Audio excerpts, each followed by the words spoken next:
Gideon Vale crossed the last miles to Spokane with an old German shepherd beside him and a homecoming he had rehearsed in silence for years. But through his own window he saw the woman he had waited for, sitting beside another man. He did not shout. He did not knock. He simply placed the key back and walked away. That same night, a Montana snowstorm shattered his Jeep and left him bleeding beside his aging German shepherd. Then one small porch light appeared through the trees, leading him to two elderly strangers with troubles of their own. What began as heartbreak became a fight for a forgotten town, a stolen home, and a family no one expected to find. Tell us where you're watching from. Leave your thoughts after the story. And please like and subscribe to help this channel reach 1,000 subscribers so we can keep creating heartfelt stories like this. Snow fell softly over Spokane, gentle enough to look merciful from a distance.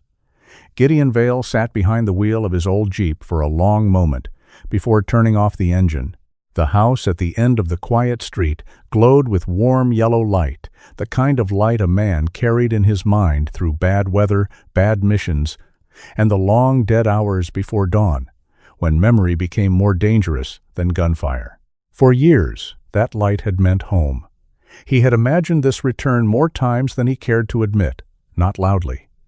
Gideon was not a man who built castles out of hope. But in the narrow spaces between deployments, in the silence after the shooting stopped, in the cold metal belly of aircraft flying him from one desert to another, he had allowed himself one small picture. A kitchen lamp, coffee on the counter, his wife turning when the door opened, a breathless laugh, a hand over her mouth, maybe tears, maybe anger first, because love sometimes came dressed as anger when it had waited too long. Bishop shifted in the passenger seat beside him. The old German shepherd had his muzzle resting on his paws, but his amber eyes were open. His coat, black along the saddle and deep honey gold at the chest and legs, had gone silver around the mouth. One torn edge marked his left ear, a small souvenir from a life neither of them had ever fully left behind. He watched Gideon now with the quiet patience of a creature who had learned not to interrupt grief before it had shown its face. Gideon reached over and placed 2 fingers between Bishop's ears. "Almost there, boy," he said. His voice sounded strange in the Jeep, rusted, unused. He stepped out into the falling snow with a green duffel bag slung over one shoulder. The cold touched his face, finding the thin scar near the bridge of his nose and the old ache beneath his left collarbone. He wore his olive-drab combat shirt beneath a faded field jacket, camouflage sleeves tight at his forearms, the horizontal bands at his biceps, half hidden by melting snow. The shirt was old, comfortable, practical.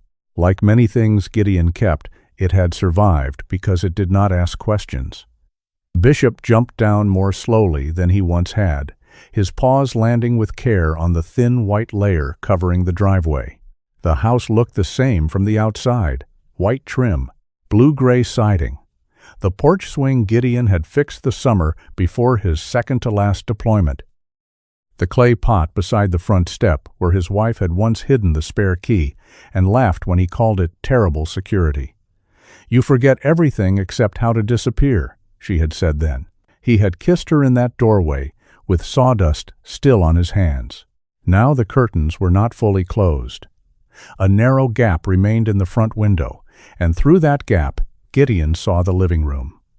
At first, his mind refused to understand the shape of what it saw. Combat had taught him to process threats quickly, but pain had different rules. Pain arrived dressed as ordinary objects. 2 wine glasses on the coffee table, a man's hand resting along the back of the couch. His wife, leaning close, smiling at something, said too softly for Gideon to hear. The man wore a red flannel shirt. Gideon knew that shirt. He had bought it years ago at a roadside store in Idaho because his wife said it made him look less like a soldier and more like somebody who might remember to buy eggs. He had left it hanging in the hall closet before his last stretch away. Now it lay across another man's shoulders. For a moment, Gideon did not move. Snow gathered on his hair, on the worn shoulders of his jacket, on the duffel bag strap digging into his palm. His wife laughed, not cruelly, That was what made it worse. She laughed softly, freely, with a kind of ease Gideon had not heard from her in years. The sound did not belong to betrayal alone. It belonged to a life that had continued without him, rearranging furniture inside itself until there was no place left for the man standing in the snow. Then he saw the photograph. Their wedding picture had always sat on the small shelf beside the bookcase. He remembered the frame because he had cracked one corner of it during a move, and she had refused to replace it. "Proof we survived bad packing," she had said. The frame was still there, but it was turned face down. Something inside Gideon did not break dramatically. It did not shatter like glass in a movie or burst open like a wound. It simply went quiet. A battlefield after the smoke cleared. Bishop came to stand beside him. The dog did not bark, did not growl, did not strain toward the door. He only pressed his shoulder against Gideon's leg, solid and warm, the weight of him saying what words could not. Gideon looked down. Bishop's old eyes held him there. In those eyes were deserts, gunmetal dawns, helicopter wind, blood on sand, frost on tents, and the stubborn fact that one living soul had never stopped coming back to him. Gideon's hand moved slowly to his left ring finger. He did not remove the ring, not yet. Instead, he walked to the porch. Each step felt measured, almost ceremonial, as if he were entering a church where the God had already left. He did not knock. He did not try the door. He did not call her name. He crouched beside the clay pot. The spare key was still underneath. For some reason, that nearly undid him. Not the man inside, not the flannel, not even the turned photograph. It was the key, waiting faithfully in the same hiding place, still believing someone might need a way in. Gideon picked it up, held it in his gloved hand, and remembered her voice. "In case you forget your way home." He stared at the key until snow melted along his knuckles. Then he placed it back beneath the pot. Not thrown, not dropped, placed. A small burial. Bishop gave a low, uneasy whine. Gideon stood, turned away from the door, and walked back to the jeep. He did not look into the window again. He trusted what he had seen. More than that, he trusted what he had felt. The terrible calm of a man who knew the battle was over before anyone fired. Inside the jeep, he sat with both hands on the steering wheel. For a long minute, he did nothing. Bishop climbed into the passenger seat and rested his muzzle near Gideon's elbow. The old dog smelled of snow, leather, and the faint medicinal scent from the ointment Gideon used on his joints during cold weather. Gideon finally exhaled. "All right," he whispered. "We're not staying." He pulled away from the curb without headlights for the first few seconds, as if even the jeep understood that departure should be quiet. Only when he reached the end of the street did he turn them on. The road north opened black and silver beneath the falling snow. He did not call anyone. There was no one to call. His father was gone. His mother had been gone longer. His marriage had just become a room with someone else sitting in it. So Gideon drove toward the one place that existed before all of that. Frosthaven, Montana, a small mountain town near the Beartooth Range, where he had been born, and where his grandfather, Silas Vale, had left behind an old cabin on a hill. Gideon had not seen the place in years. He remembered warped floorboards, a cold iron stove, pine trees, and Silas teaching him how to split wood with more patience than force. "Wood knows when you're angry," Silas used to say. "So do dogs. So do women, if you're unlucky enough to deserve one." At that memory, Gideon almost smiled. Almost. The miles passed beneath the tires. City lights disappeared behind him. The highway narrowed. Snow thickened across the windshield, and the wipers began to complain.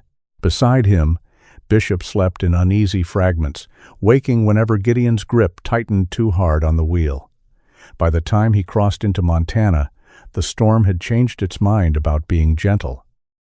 Wind came hard from the north, shoving snow sideways across the road. The world beyond the windshield shrank to 2 pale tunnels of headlight and the ghostly flash of roadside pines.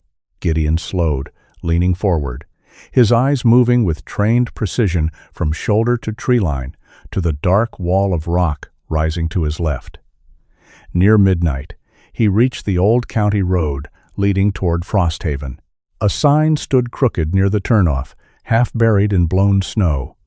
Gideon caught only pieces of it in the headlights. Caution, rockfall, North Star Ridge Survey Area. He frowned. The name meant nothing to him, not yet. Just another company staking flags into land that had once belonged only to weather, animals, and stubborn people. Bishop lifted his head, his ears sharpened forward. "What is it?" Gideon asked. The dog did not bark. He stared toward the dark slope beyond the windshield, his body suddenly still. Then the mountain answered. A cracking sound split through the storm. Not thunder, not a tree. Stone. Gideon reacted before thought arrived. One hand snapped the wheel, right as something huge dropped from the white darkness above. The impact slammed into the front of the Jeep with a sound like a giant fist striking metal. The hood buckled. Glass burst inward. The world spun sideways. For a few seconds there was only noise. Snow, steel, Bishop's sharp yelp, Gideon's shoulder hitting hard. The Jeep sliding, tilting, then crashing down off the road into a shallow ditch packed with snow. Then silence. Not true silence. The storm still howled. The engine ticked and hissed. Somewhere under the hood, fluid dripped onto hot metal. But inside Gideon's skull, everything went white. He opened his eyes. Blood ran warm down the side of his face. His left shoulder burned. His ribs protested when he breathed. For half a second he was not in Montana. He was back in another wreck, another night, another place where smoke and snow could have been dust and ash. Then Bishop whimpered. Gideon turned so fast, pain flashed across his vision. "Bishop!" The dog lay against the passenger door, struggling to rise. A deep cut marked his front right leg, dark against gold fur. Not fatal, bad enough. Gideon forced his seatbelt loose and reached for him. "I've got you," he said, though his own voice shook now. "Easy, boy, easy." The Jeep would not start. The phone showed one trembling bar, then none. The heater coughed out its last weak breath and died. Gideon looked through the cracked windshield. The road was above them somewhere. The ditch was filling fast. Snow hammered the glass and swept over the hood. The temperature would drop harder before dawn. If they stayed, Bishop would not make it. That thought cleared him like cold water. Gideon found the emergency kit under the seat, tore open gauze with his teeth, and wrapped Bishop's injured leg as best he could. Then he ripped a strip from the hem of his own shirt and tied it firm. Bishop watched him the whole time, panting softly, trusting him with the terrible patience of the wounded. "You and me," Gideon whispered. Same as always. Getting out of the Jeep took nearly everything. The driver's door groaned against packed snow before giving way. Wind hit Gideon like a thrown wall. He dragged the duffel free, then helped Bishop down into the ditch. The dog tried to stand. His injured leg buckled.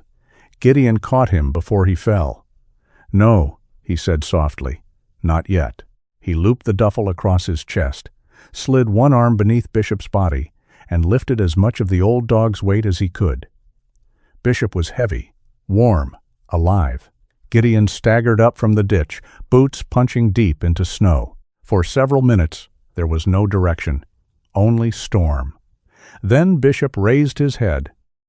The dog stared past Gideon's shoulder into the trees. His torn ear twitched, his breathing changed. Gideon turned. Far off through the blowing white, nearly swallowed by pine trunks and night, a small yellow light glowed. A porch light. It was weak. Almost nothing. But almost nothing had kept men alive before. Gideon adjusted his hold on Bishop and began walking. The wind erased his tracks behind him. Snow clung to his eyelashes, melted against the blood on his temple, froze again along his jaw. His shoulders screamed. His legs trembled. More than once, he had to stop and lower Bishop carefully so both of them could breathe. Each time, the dog tried to stand beside him. Each time, Gideon lifted him again. He was not marching toward victory. He was not charging into battle. He was only a man who had lost one home and was too stubborn to lose the last loyal heart that still beat beside him. The light flickered through the trees. Closer now. Gideon fixed his eyes on it the way sailors once fixed their faith on stars. Behind him lay the house where his old life had ended. Beneath him, the snow tried to pull him down. Ahead, one small light burned in the dark, asking for nothing, promising nothing, yet refusing to go out. Gideon held Bishop tighter and walked toward it. The porch light was smaller up close. From the road, it had looked like a promise. Standing beneath it, with snow packed around his boots and Bishop's weight sagging against his side, Gideon Vale saw that it was only an old yellow bulb trembling inside a rusted metal fixture. Still, it was burning. The cabin stood back from the narrow road, half sheltered by pines bowed under snow. Its roof was steep and dark, its logs weathered gray by decades of Montana winters. Wind pushed through the trees and made the metal wind chimes on the porch clatter with a thin, nervous music. They were made from bent nails, old washers, and pieces of something that might once have belonged to farm equipment. Nothing about the place looked rich. Everything about it looked stubborn. Gideon reached the first step and nearly missed it. His knees gave a small, treacherous dip beneath him. Bishop leaned hard into his leg, not because the dog had strength to offer, but because he was trying anyway. Almost, Gideon breathed. He lifted his hand and knocked. At least, he meant to knock. What came out was a dull scrape of knuckles against wood. He tried again. This time the sound carried. For a few seconds, nothing happened. Gideon stood with one hand braced against the doorframe, blood drying stiffly along his temple, snow melting down the back of his neck. He could hear a stove inside, wood popping. A floorboard shifting, then a bolt slid back. The door opened only a foot. An old man stood in the gap with a heavy flashlight in one hand and a shotgun held low in the other. He did not raise it. He did not need to. His gray eyes did the measuring first. He was tall, even with age, bending him slightly, built from the old mountain pattern, broad shoulders, thick wrists, a face carved by weather and the habit of not complaining when pain entered the room. A white beard covered his jaw, trimmed short but not gently. His flannel shirt hung open over a thermal undershirt, and his boots were already on, as if sleep had never fully convinced him to undress. Gideon lifted his free hand slowly. "Name's Gideon Vale," he said, but the words came out rough and broken. "Jeep went off the road. Rockfall. My dog's hurt." The old man's eyes flicked from Gideon's face to the duffel strap across his chest, then down to Bishop. Bishop stood with his front right leg held slightly off the porch boards. Blood had soaked through the makeshift bandage. Snow dusted his black and gold coat, and his silver muzzle trembled from cold. Even injured, he did not lower his head in fear. He simply stood beside Gideon, old soldier beside old soldier, asking for nothing more than the chance to remain upright. A woman appeared behind the old man. She was small, wrapped in a pale wool sweater that looked too large for her narrow shoulders. Her white hair was pinned loosely at the back of her head, with several strands fallen near her face. She took in Gideon, the blood, the storm, the shotgun, and then her gaze settled on Bishop. Her expression changed, not into fear, into grief, almost. "Oh, Elias," she said softly. "That dog needs fire." The old man did not move at once. "Could be trouble, Nora." Trouble doesn't usually bleed that politely on the porch. For one strange second, even through pain and cold, Gideon almost laughed. Almost. He reached inside his jacket slowly and pulled out his old military ID with two stiff fingers. Elias angled the flashlight toward it. The beam shook slightly, though whether from age or wind, Gideon could not tell. "Navy," Elias muttered. "Was." Most men who say "was" still carry it in their shoulders? Gideon had no answer for that. Elias looked again at Bishop, then at the way Gideon stood slightly in front of him, despite being barely able to keep his balance. The shotgun lowered another inch. "Get in before my wife adopts the dog and leaves you to freeze." Nora opened the door wider.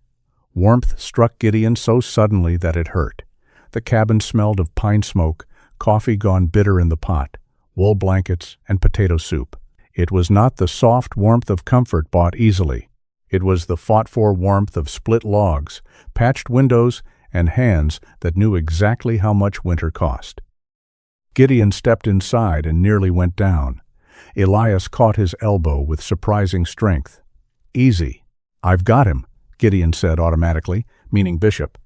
"No," Elias replied. "You don't. Not by yourself." That landed somewhere Gideon was too tired to protect.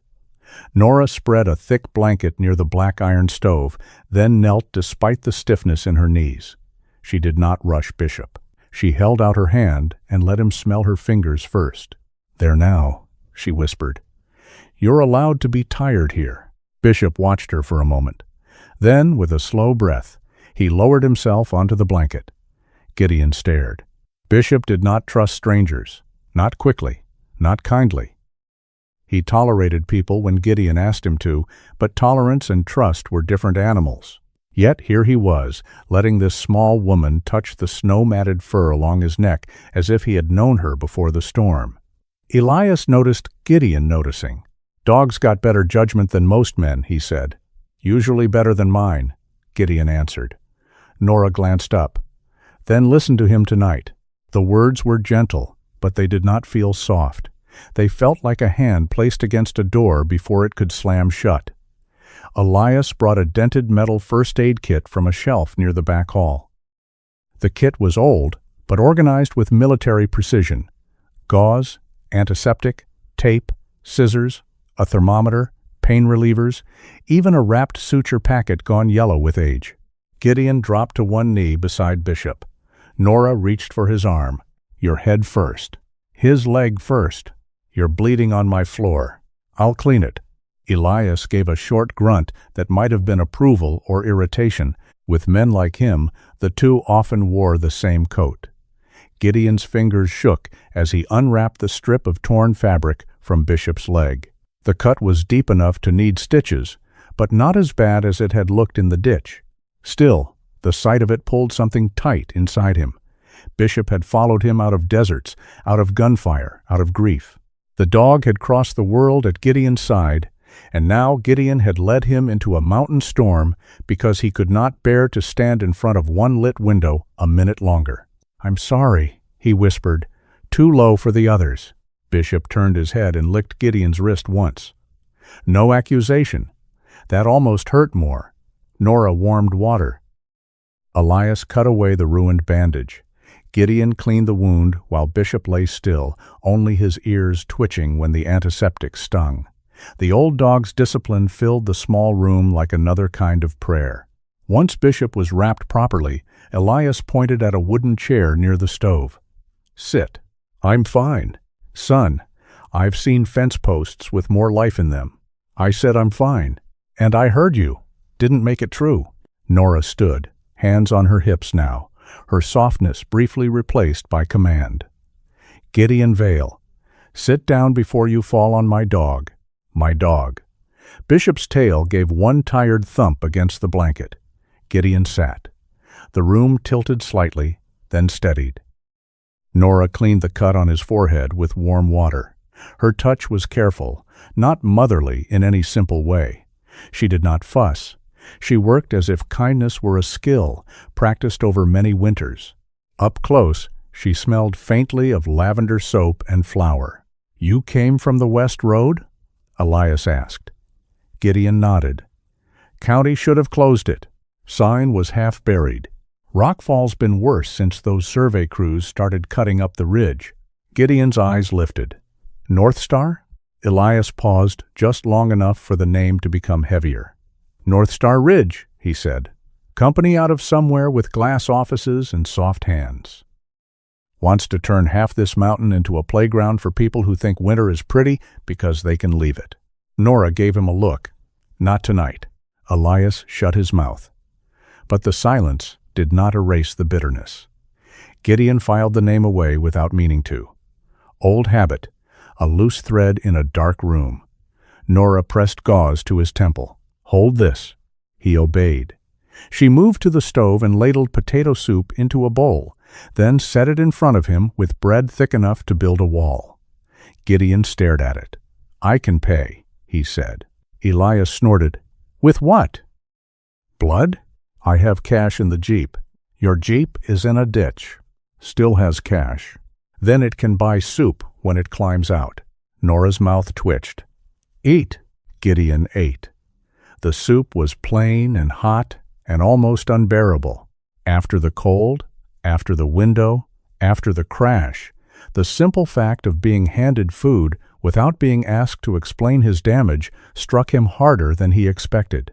He kept his eyes on the bowl. Across the room, Bishop had fallen asleep with his muzzle on his paws. Nora followed Gideon's gaze. What's his name? Bishop. That's a serious name. He earned it. Did he serve with you? Gideon nodded once. Nora did not ask where. That was another kindness. Elias sat across from Gideon with a cup of black coffee, studying him over the rim. You headed to Frosthaven? Cabin outside town. Belonged to my grandfather. Name? Silas Vale. The cup stopped halfway to Elias's mouth. It was brief. A lesser man might have missed it. Gideon did not. You knew him? Gideon asked. Elias took a drink before answering. Everybody knew Silas. That's not what I asked. No, Elias said. It isn't. Nora turned from the stove. Something quiet passed between husband and wife, old as a scar beneath clothing. Elias set the cup down. Storm's too loud for old stories. It was not a refusal exactly. More like a door closed with care, not locked. Gideon did not push. He had spent enough years around men with buried rooms inside them to recognize the sound of one being guarded. Later, Nora brought blankets. Elias checked the front windows, then the back door, then the stove, moving with the ritual precision of a man who trusted preparation more than luck. Gideon offered to sleep on the floor near Bishop, but Nora pointed to the worn couch by the stove. You'll sleep there. I don't want to put you out. You already bled on the floor. The couch is nothing. Elias made a sound from near the door. Woman's got a point. Gideon lowered himself onto the couch, boots still on. Bishop opened one eye from the blanket and huffed softly, displeased that Gideon was not closer. I'm here, Gideon said. The dog closed his eye again. For a while, the cabin settled into the storm. Wind leaned against the walls. Snow hissed at the windows. Somewhere in the rafters, old wood creaked like a ship remembering the sea. Gideon did not sleep at first. He watched the fire move behind the stove glass and listened to Nora washing dishes quietly in the kitchen. He heard Elias murmur something about bringing in more wood before dawn. He heard Bishop breathing. He did not hear the voice of his wife. He did not see the window. That, for the moment, was mercy enough. Morning arrived without sunlight. The storm had weakened but not left. The world outside the windows was a blur of white and gray, pine branches heavy with snow. Gideon woke to the smell of coffee and the low ache of injuries announcing themselves one by one. Bishop was awake before him, lying on the blanket near the stove. Nora sat beside him on a low stool, gently rubbing behind his good ear while reading the label on a bottle of medicine. You've got an old soul, she told the dog. Bishop thumped his tail once. Gideon sat up slowly. Morning, Nora said. You look less dead. High praise. I'm known for generosity. Elias came in from the mudroom, snow on his boots and shoulders. Doctor's coming. Gideon frowned. You called a doctor? You hit your head. Dog needs stitches. Unless seals grow new skin different than the rest of us. Navy never approved that upgrade, Gideon muttered. Nora smiled into her coffee.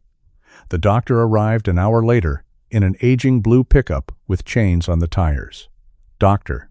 Hollis Pike was a compact man in his early 60s with a gray mustache, a canvas medical bag, and the calm expression of someone who had delivered babies, set bones, treated livestock, and argued with stubborn old ranchers before breakfast. He examined Gideon first, despite Gideon's objection. Bump on the head, shallow cut, bruised shoulder, mild sprain, Hollis said. You'll live, which I can tell disappoints you. Not disappointed. Could have fooled me. Then he knelt beside Bishop. The dog watched him carefully, but allowed the examination after Gideon rested a hand near his collar. Good boy, Hollis murmured. Front leg needs a few stitches. Clean wound, considering. He's older, so keep him off it. No running, no jumping, no heroic nonsense. Bishop looked at Gideon. Gideon looked back. He's talking to both of us, Elias grunted. Finally, a doctor I like. By afternoon, the road was not safe enough for travel. Gideon stood near the front window, one arm stiff at his side, watching snow slide from the porch roof in heavy sheets. The cabin bore fresh wounds of its own. One porch support had cracked under the storm weight. The stovepipe leaned wrong. Near the woodshed, part of the roof had caved inward. Elias followed his gaze. Don't start. I didn't say anything. You looked. Didn't know looking was a crime in Frosthaven. It is when men with busted shoulders start thinking they're useful. Gideon turned from the window. I can brace the porch. Temporary fix. No. Stovepipe needs checking too. No. Woodshed won't make another storm. Elias's jaw tightened. I said no. The word carried more than stubbornness. It carried age, pride, fear, and the humiliation of needing help from a stranger who had arrived half-frozen at midnight. Gideon recognized all of it, so he did not offer pity. He reached for his jacket. Elias narrowed his eyes. Where are you going? To pay for the room. Nora, standing by the stove, looked between them. Elias scowled. You're not rebuilding my house? Good. I'm not qualified for that. I'm just stopping it from falling on your soup. For 1 second, no one spoke. Then Nora laughed. It was not loud, but it changed the room. Even Elias's mouth betrayed him, twitching under his white beard before he crushed the expression down. Stubborn fool, the old man muttered. Gideon opened the door, and cold air swept in, bright and sharp. Behind him, Bishop lifted his head from the blanket, amber eyes following. Stay, Gideon told him. Bishop huffed once, deeply offended. Nora leaned down and stroked the dog's silver muzzle. Let him pretend he's in charge, Bishop. Men need hobbies. Outside, Gideon stepped onto the damaged porch with Elias beside him a moment later, carrying a hammer he claimed Gideon was not allowed to use wrong. The storm still moved through the pines, but softer now. The cabin stood wounded, smoking, alive, and for the first time since Gideon had seen the turned-down photograph in Spokane, he found himself facing something broken that did not ask him to walk away. It only needed both hands. Inside, Bishop lay by the fire, with Nora beside him, watching the door like an old guardian who had decided, for now, that these people were worth keeping. Elias Crowder did not say goodbye like a man saying goodbye. He said it like a man giving orders to weather. Road's clear enough if you don't drive like an idiot, he told Gideon from the porch, holding a thermos out as if it were ammunition.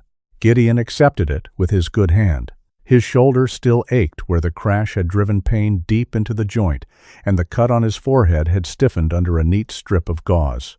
Nora had insisted on replacing twice before breakfast. I'll try to disappoint you less than expected, Gideon said. Elias grunted. Don't aim too high. Nora came out behind him, carrying a cloth-wrapped loaf of bread and a jar of preserves. She was small against the white morning, her pale sweater tucked beneath a gray-blue coat, her silver hair hidden under a soft knit hat.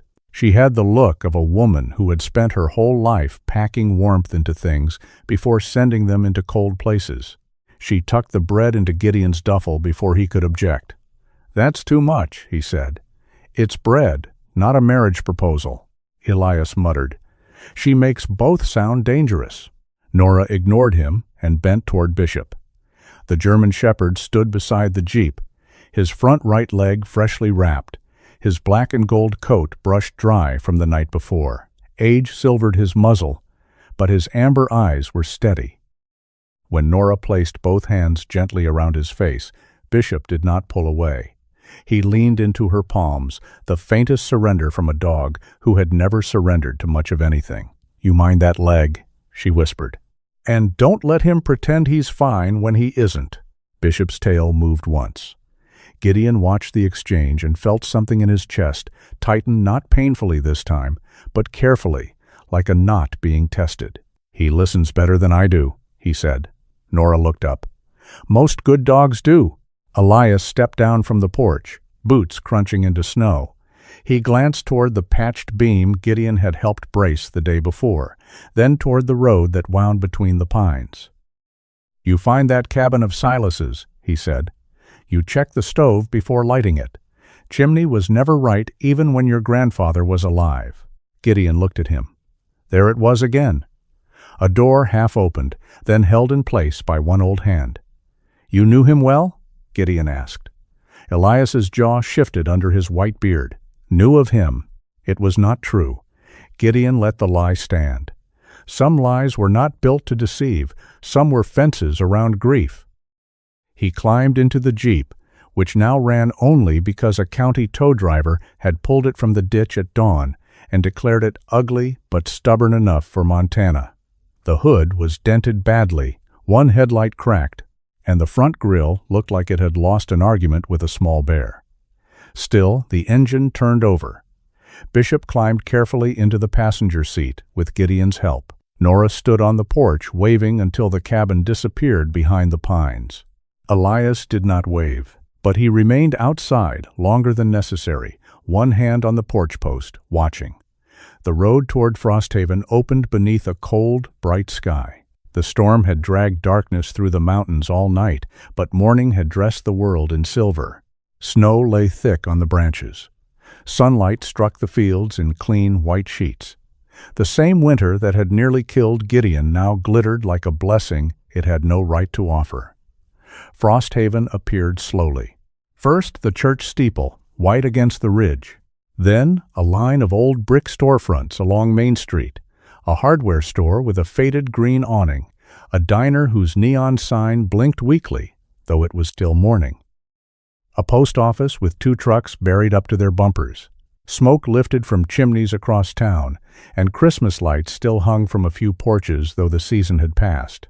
Gideon had been born here, but memory did strange work. It kept smells better than street names. Wood smoke, diesel, wet wool, coffee from the diner, pine resin on his grandfather's gloves. The cabin Silas Vale left behind stood on a hill east of town, where the road turned narrow and climbed between stands of lodgepole pine. Gideon parked beneath an old cottonwood whose branches were black against the snow. For a minute he did not get out. The house looked smaller than he remembered. That disappointed him, though he could not have said why. Childhood had made it mythic. A fortress of timber and iron where Silas Vale had ruled over split wood, bad coffee, and moral instruction delivered through insults. Now it was only a cabin. Gray logs, sagging porch, rusted stovepipe, 2 cracked windows, a roof that had held against winter out of habit more than strength. A wind chime hung from the porch beam, made from old brass shell casings and pieces of thin metal. It moved in the breeze with a dry, hollow music. Bishop lifted his head at the sound. "Yeah," Gideon said quietly. "I hear it too." Inside, the cabin smelled of dust, cold ash, mouse droppings, and old oil. The floorboards complained beneath Gideon's boots as if the house had been sleeping and resented being remembered. A table stood near the kitchen wall. 1 chair, a cracked enamel mug, a stack of yellowed newspapers tied with twine. The black iron stove crouched in the corner like an old animal with soot in its lungs. On one wall, several pale rectangles marked where pictures had once hung. Gideon moved through the rooms slowly. Bedroom, pantry, back room with shelves of tools. A narrow loft he did not trust yet. In the workshop corner, he found jars of bent nails, coils of wire, a dull hatchet, and a metal tin full of screws organized by size. That made him pause. Silas had been chaos in conversation, but a priest of order when it came to hardware. "Never trust a man who throws all his screws together," he used to say. "That's how civilization ends." Gideon looked around the ruined little cabin and almost heard the old man grumbling at death itself for poor workmanship. By noon, Gideon had the stove inspected, the worst window crack taped, and the porch swept clear enough for Bishop to lie in a strip of pale sunlight. The dog lowered himself carefully onto an old folded blanket Gideon had shaken free of dust. "You're supervisory only," Gideon told him. Bishop gave him a look. "Doctor's orders." The look deepened. "Fine, Nora's orders." Bishop rested his muzzle on his paws, apparently accepting the higher authority. The first days passed in small repairs. Not restoration. Gideon was not foolish enough to call it that. Survival came first. Stop the leaks, clear the chimney, patch the draft under the bedroom door, find which floorboards could hold weight and which ones were dramatic liars. At night, the cabin stayed cold around the edges, no matter how hard the stove worked. Gideon slept on a narrow cot in his clothes, waking often to add wood. Bishop slept near the stove, but sometimes Gideon woke to find him standing at the door, listening to the dark, as if expecting the past to scratch its way inside. On the fourth morning, Gideon drove into town to find work. The machine shop sat behind a row of snow-buried tractors near the edge of Frosthaven. A sign over the garage door read Harlan Implement and Repair, though the word implement had lost 2 letters and most of its dignity. Inside, heat blasted from a barrel stove. The air smelled of grease, metal, burnt coffee, and practical disappointment. A man emerged from beneath a tractor engine, wiping his hands on a rag that had long ago surrendered to oil. He was thick through the shoulders, broad in the waist, with a short gray-brown beard and a face that looked permanently undecided between suspicion and amusement. "You lost?" he asked. "Looking for work. That's usually a form of lost." "Gideon Vale." The man's eyebrows rose. "Silas's blood? Grandson," explains the expression. "He always looked like he'd found a nail in his soup. I'm told I improve with coffee. Most tragedies don't." The man stuck out a hand. Boone Harlan. His grip was strong, warm, and scarred by years of machinery. He glanced past Gideon toward the jeep outside, where Bishop sat watching through the cracked passenger window. "That dog judging me?" "Probably." "Good. I respect management with standards." Gideon almost smiled. Boone gave him work that same day, not out of charity, he claimed, but because 2 snowplows were down, 3 ranchers were threatening violence against their own tractors, and Boone's knees had begun negotiating retirement without permission. "If you fix engines better than you fixed your face," Boone said, nodding toward Gideon's healing cut, "we'll survive. If not, I'll pay you in insults until you quit." The rhythm helped. Mornings at the shop, afternoons at Silas's cabin, evenings with Bishop on the porch, the town lights below flickering through the cold like embers scattered in a valley. Nora came by once with soup in a blue pot and left before Gideon could argue.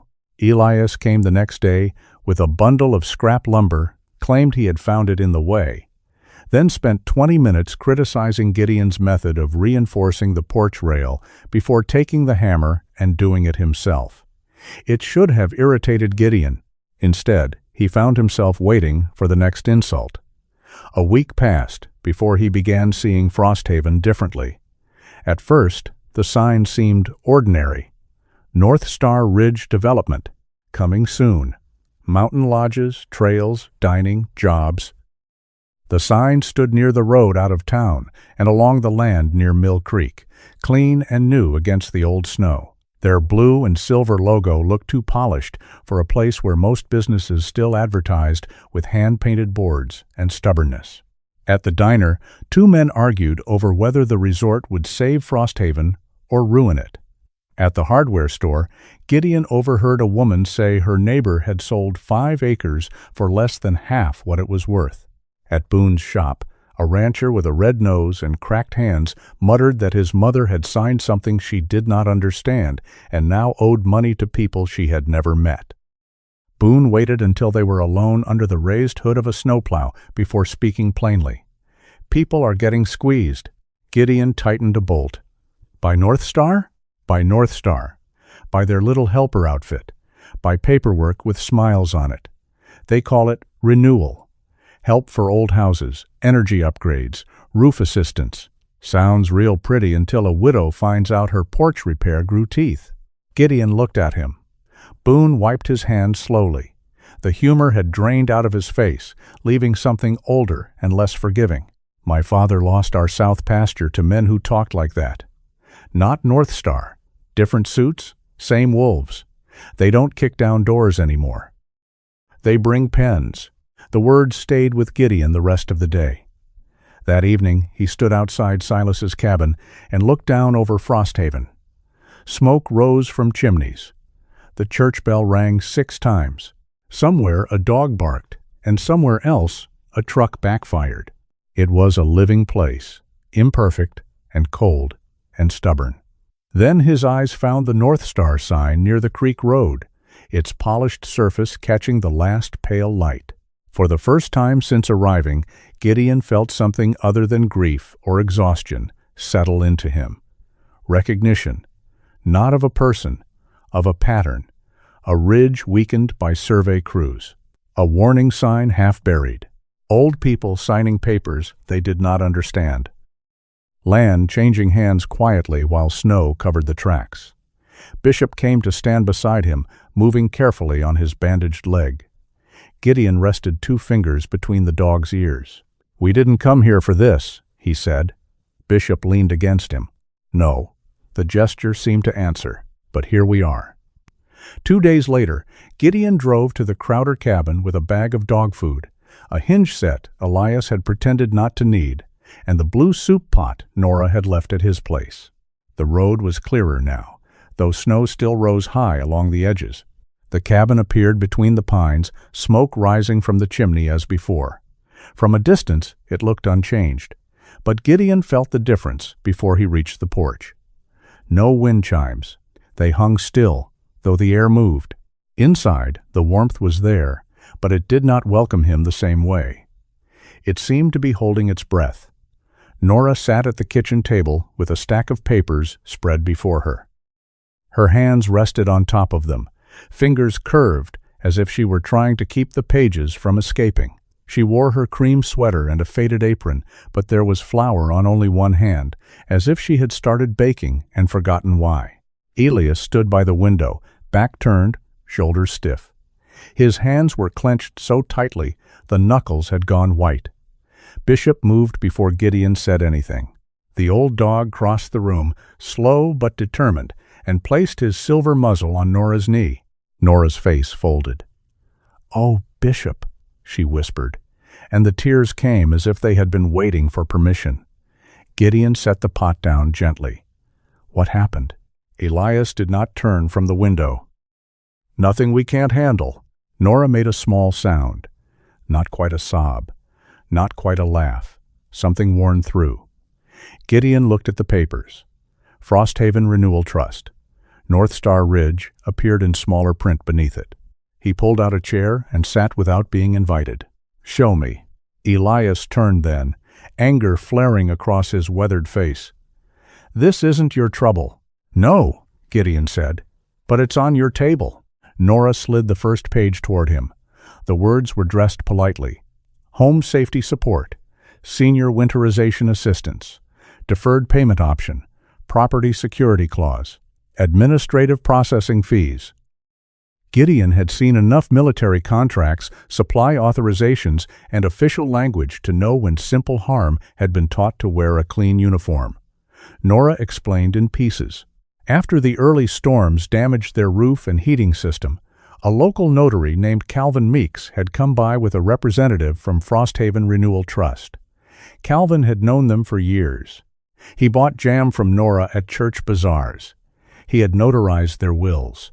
He told them the program was meant to help older residents stay in their homes. They signed. Then came invoices, inspection fees, materials fees, emergency scheduling fees, assessment penalties. Late charges for a payment deadline Nora said they had never been clearly told about. The total was impossible. If they could not pay, the contract allowed the trust to place a claim against the property.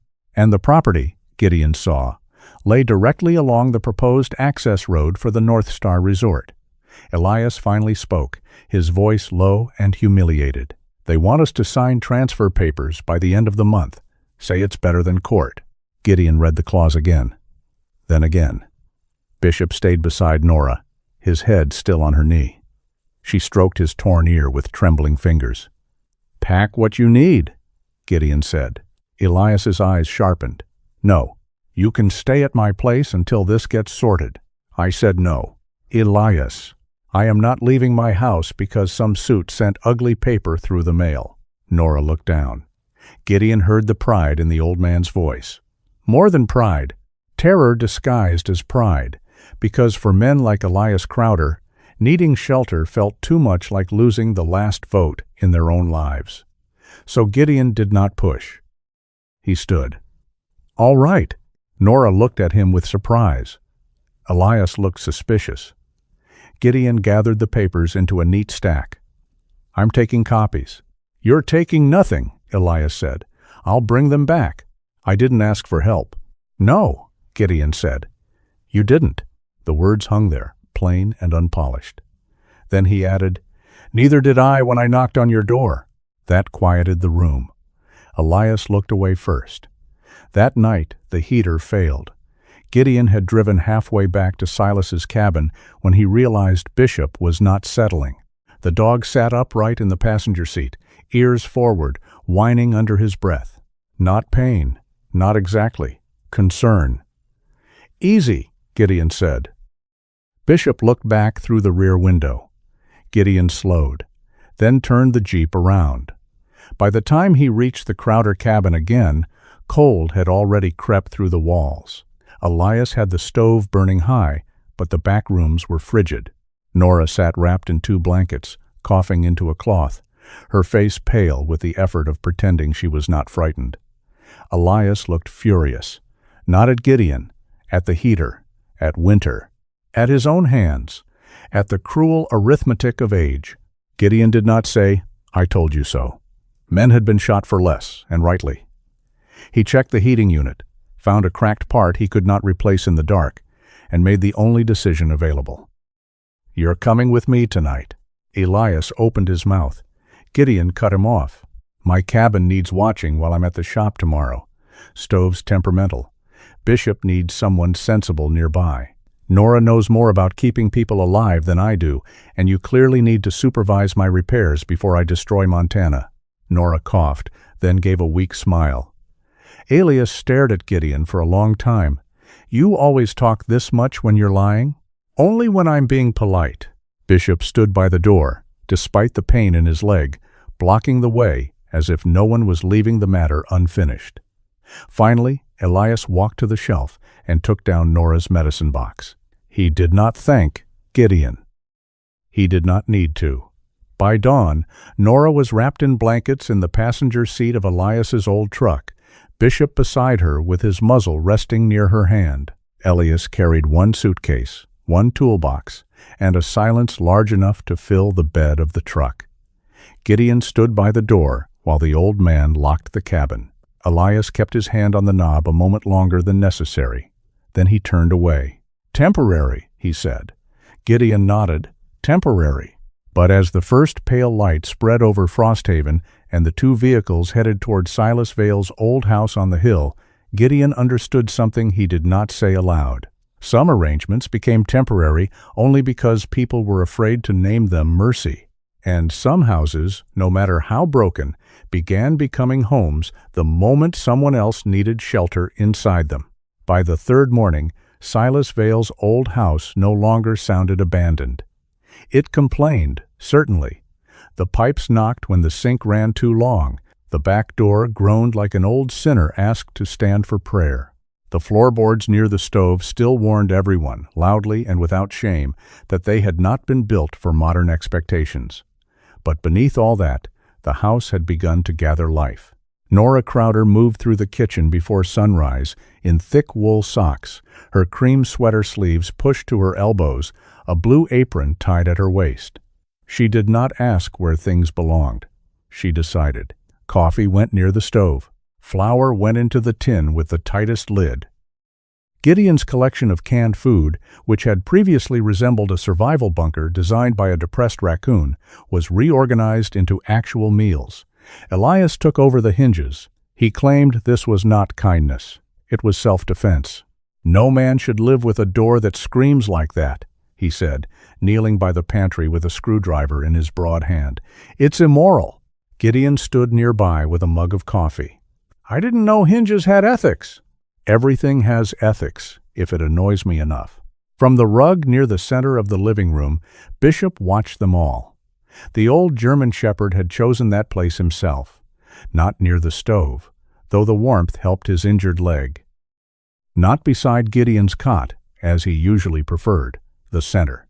From there he could see Gideon at the table, Nora in the kitchen, Elias at the door, and the front window facing the snowy yard. A commander's position. Nora called it his throne. Elias called it a tripping hazard. Bishop ignored both titles with the dignity of a king who had heard worse from lesser men. The arrangement was supposed to be temporary. Everyone said so. Gideon said it when he cleared space in the bedroom for Nora and Elias to sleep. Nora said it while folding their clothes into Silas's old dresser. Elias said it every time he fixed something, as if improving the place might accidentally make him grateful. Temporary, however, had a way of bringing its own dishes. By the end of the week, Nora had hung a faded towel near the sink. Elias's toolbox sat under the mudroom bench. Bishop's medicine bottle stood beside Nora's reading glasses. Gideon found himself stepping more quietly in the morning so he would not wake them. The house did not look healed, but it looked less alone. Boone Harlan came by on Friday with a truck bed full of scrap lumber and opinions. He stamped snow from his boots at the door and pointed at the porch railing Gideon had repaired. "That railing is either brave or doomed." Elias looked up from the pantry hinge. "It'll hold." Boone squinted. "That's what men say right before a thing kills them." Gideon took the boards from Boone's arms. "You bring wood or commentary?" "Both. Wood's free. Commentary's priceless." Nora handed Boone coffee before the argument could mature into an afternoon. Bishop lifted his head, sniffed Boone's oil-stained gloves, then laid back down. "See?" Boone said. "Inspector approves." "He's being polite," Gideon said. "Good. One of you should try it." For a little while the room almost felt ordinary. Then the black SUV came up the hill. It appeared first as a dark shape moving between the pines, too clean for the road, too polished for the weather. It rolled to a stop beside Boone's truck, engine purring softly.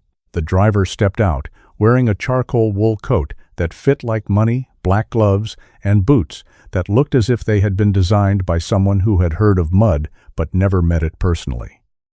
Vance Reddick smiled before he reached the porch. His smile was handsome, practiced, and empty at the edges.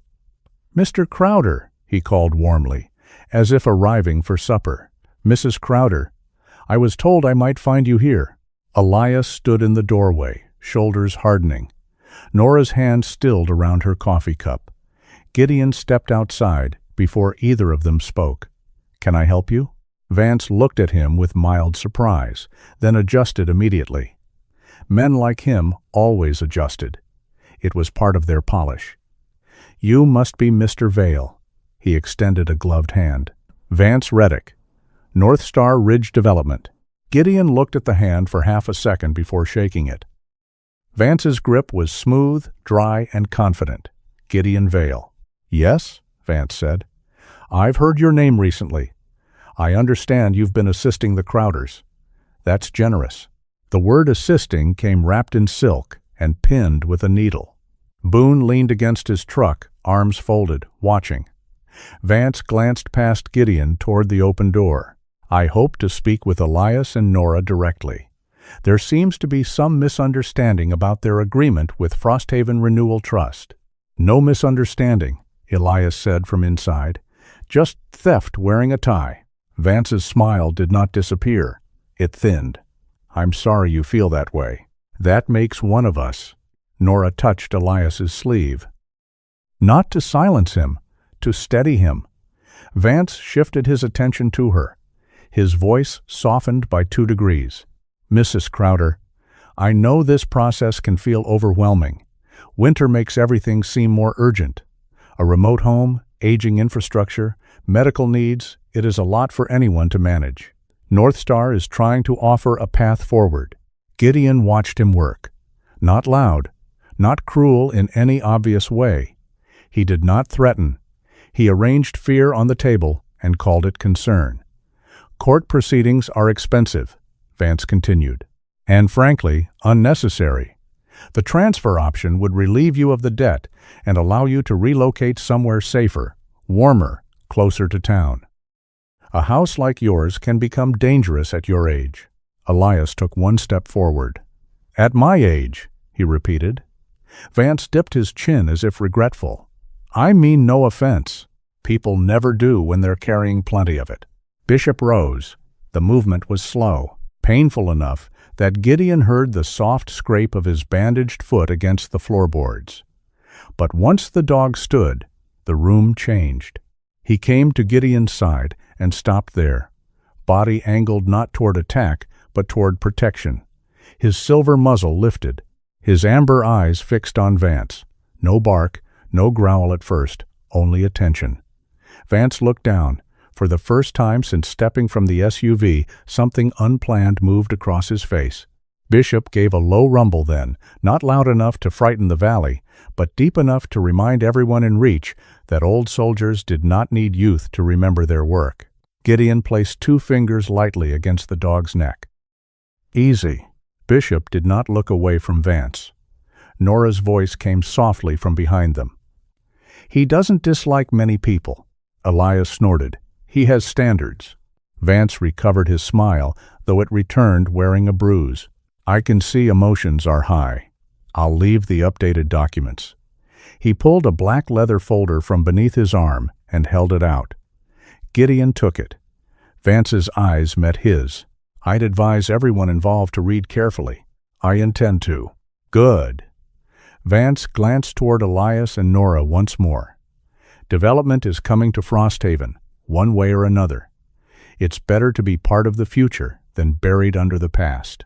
No one answered.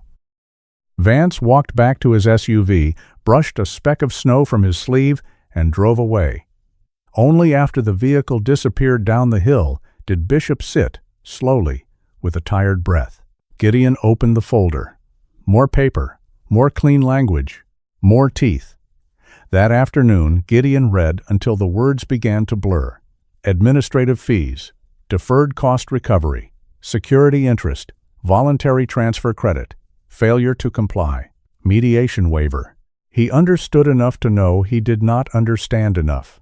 That bothered him.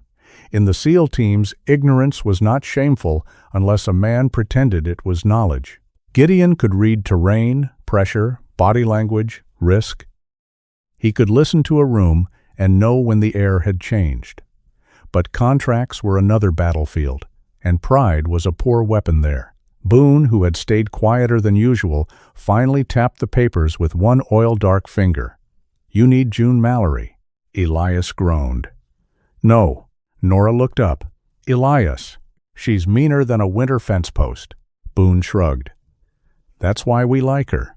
Gideon looked between them. Who is she? Retired lawyer, Boone said. Used to handle land records for half the county before deciding people were too stupid to deserve her help. That her official statement? Probably embroidered on a pillow somewhere, Elias muttered. She'll tell us we should have known better. Nora's face lowered. Gideon saw the shame move through the room like smoke. No, he said. Elias looked at him. Gideon closed the folder. If someone builds a trap, the blame belongs to the trapper. For a moment, Nora's eyes shone. Elias looked away. June Mallory lived in a narrow white house near the old church, where the snow along the walkway had been shoveled with military precision. Wind chimes made of blue glass hung by the door, not clattering like the Crowder's metal ones, but chiming faintly when Gideon stepped onto the porch. She opened before he knocked a second time. June was in her early 60s, slim and upright, with a blunt silver-brown bob cut to her chin and narrow glasses perched low on her nose. She wore a dark turtleneck, a long green cardigan, and the expression of a woman who had been interrupted while winning an argument with a document. "Yes, June Mallory? That depends on whether you're selling something, asking for money, or about to tell me you did your own legal research on the internet." Gideon paused. "None of those. Promising. Boone Harlan sent me. That lowers the promise considerably."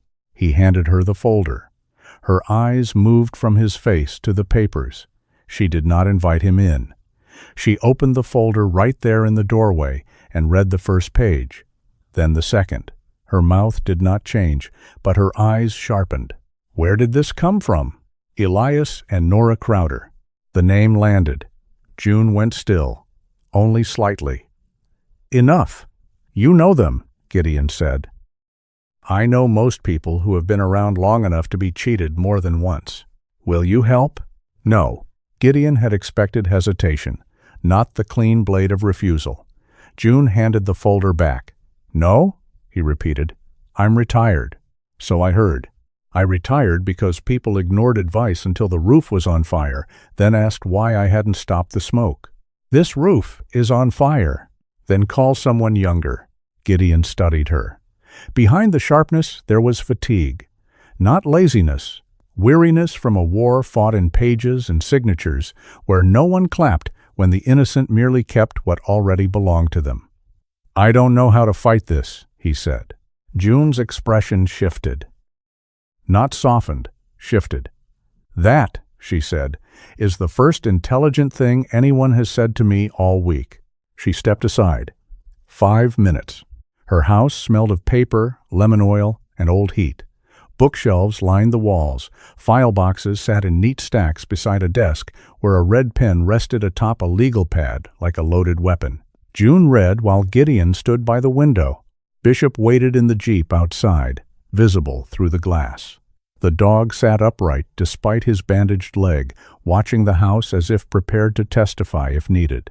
After 10 minutes, June removed her glasses and rubbed the bridge of her nose. "This is ugly." "Illegal?" "Ugly and illegal are cousins." "Not always roommates." She tapped one clause. "This is predatory, maybe challengeable. But feeling violated won't win. We need records, invoices, communications, proof that fees were inflated or terms misrepresented." "I can get those." "No," June said. "You can gather them. Don't confuse gathering with understanding." Gideon accepted that. She watched him with unnerving focus. "You're Silas Vale's grandson." "Yes." June leaned back. "Of course you are." He frowned. "People keep saying his name like it owes them money. In some cases, it did." She stood and walked to a cabinet near the back wall. From a drawer she removed an old envelope, the kind that had browned at the edges with age. She hesitated before opening it. "I kept county photos from the bridge collapse," she said. "Most people forgot. Papers get archived, men get buried. The river moves on." She slid a photograph across the desk. Gideon looked down.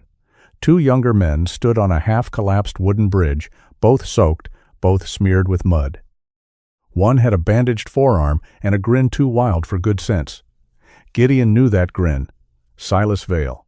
The other man stood beside him, taller, darker-haired than, jaw set, one hand gripping Silas's shoulder like he might shake him or hug him, and had not chosen yet. Elias Crowder. Gideon picked up the photograph slowly. The old cabin. The strange pauses. Elias correcting Gideon's repairs, as if angry at the bloodline itself. Silas's name guarded like a coal too hot to hold. "What happened?" Gideon asked. June folded her hands. "Ask Elias. He won't tell me." "Then wait until he does. The law can be rushed by deadlines." "People can't." She took the photo back, then surprised him by placing it in a new envelope and handing it over. "Show him this, carefully." Gideon returned to Silas's cabin near dusk.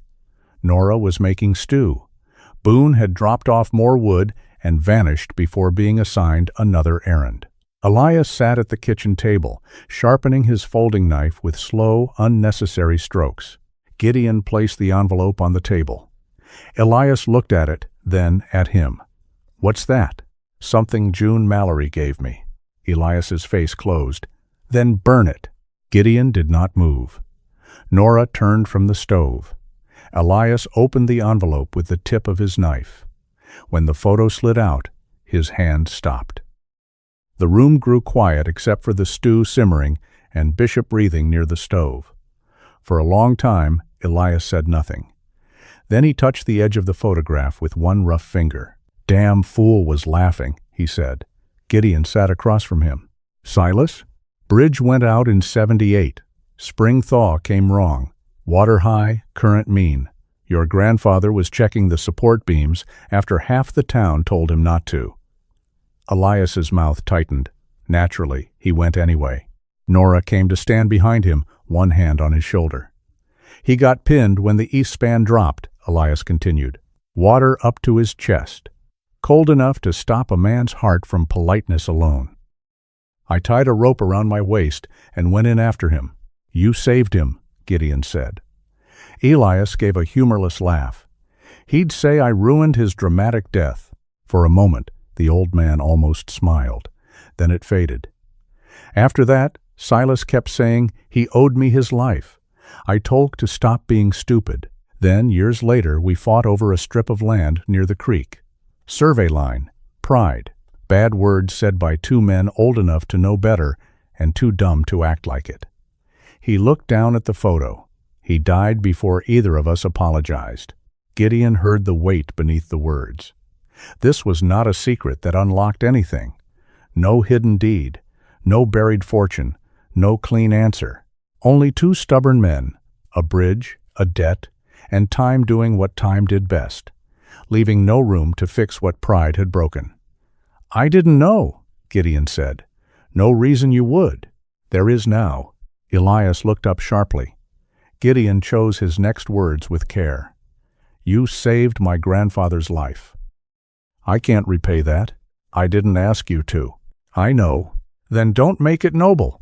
"I'm not." Gideon rested his hands on the table. "I'm making it unfinished." Elias stared at him. Bishop rose from beside the stove, limped to the table, and lowered himself beside Elias's chair. Not Nora's, not Gideon's, Elias's. The old man looked down at him, brows drawn together. Bishop placed his silver muzzle against Elias's boot. For once, Elias had no insult ready.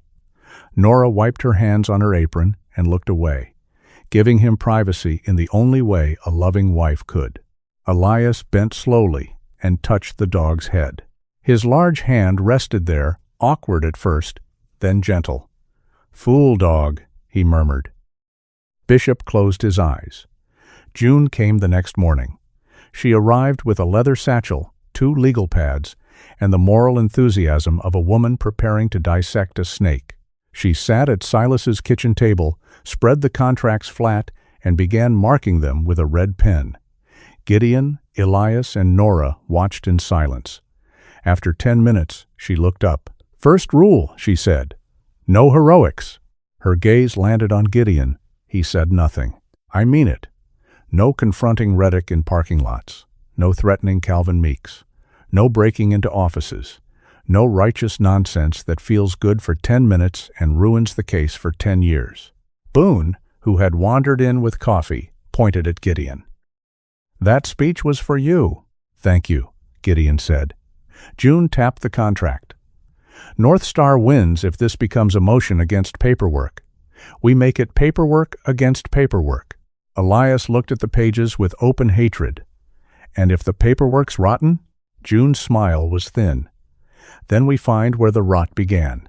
Outside, snow began to fall again, lightly this time. Not a storm, a veil. Gideon looked around Silas's kitchen. Nora beside the stove, Elias with one hand on Bishop's head, Boone leaning near the door, June circling clauses like a hawk over field mice. He had come to Frosthaven to disappear inside an old house. Instead, the old house had filled with witnesses, debts, arguments, soup, dog hair, and unfinished business. June drew one final red circle at the bottom of the page. "There," she said. "That's where they hid the knife." Everyone leaned in, and for the first time, Gideon understood that saving the Crowders would not come from strength alone. It would come from patience, from ink, from memory, from reading every small word at the bottom of the page where greed crouched low and waited for decent people to trust too quickly. June Mallory turned Silas Vale's kitchen table into a battlefield made of paper. By Monday morning, contracts lay in rows beside invoices, property maps, handwritten notes, county forms, and coffee cups that had gone cold from being forgotten.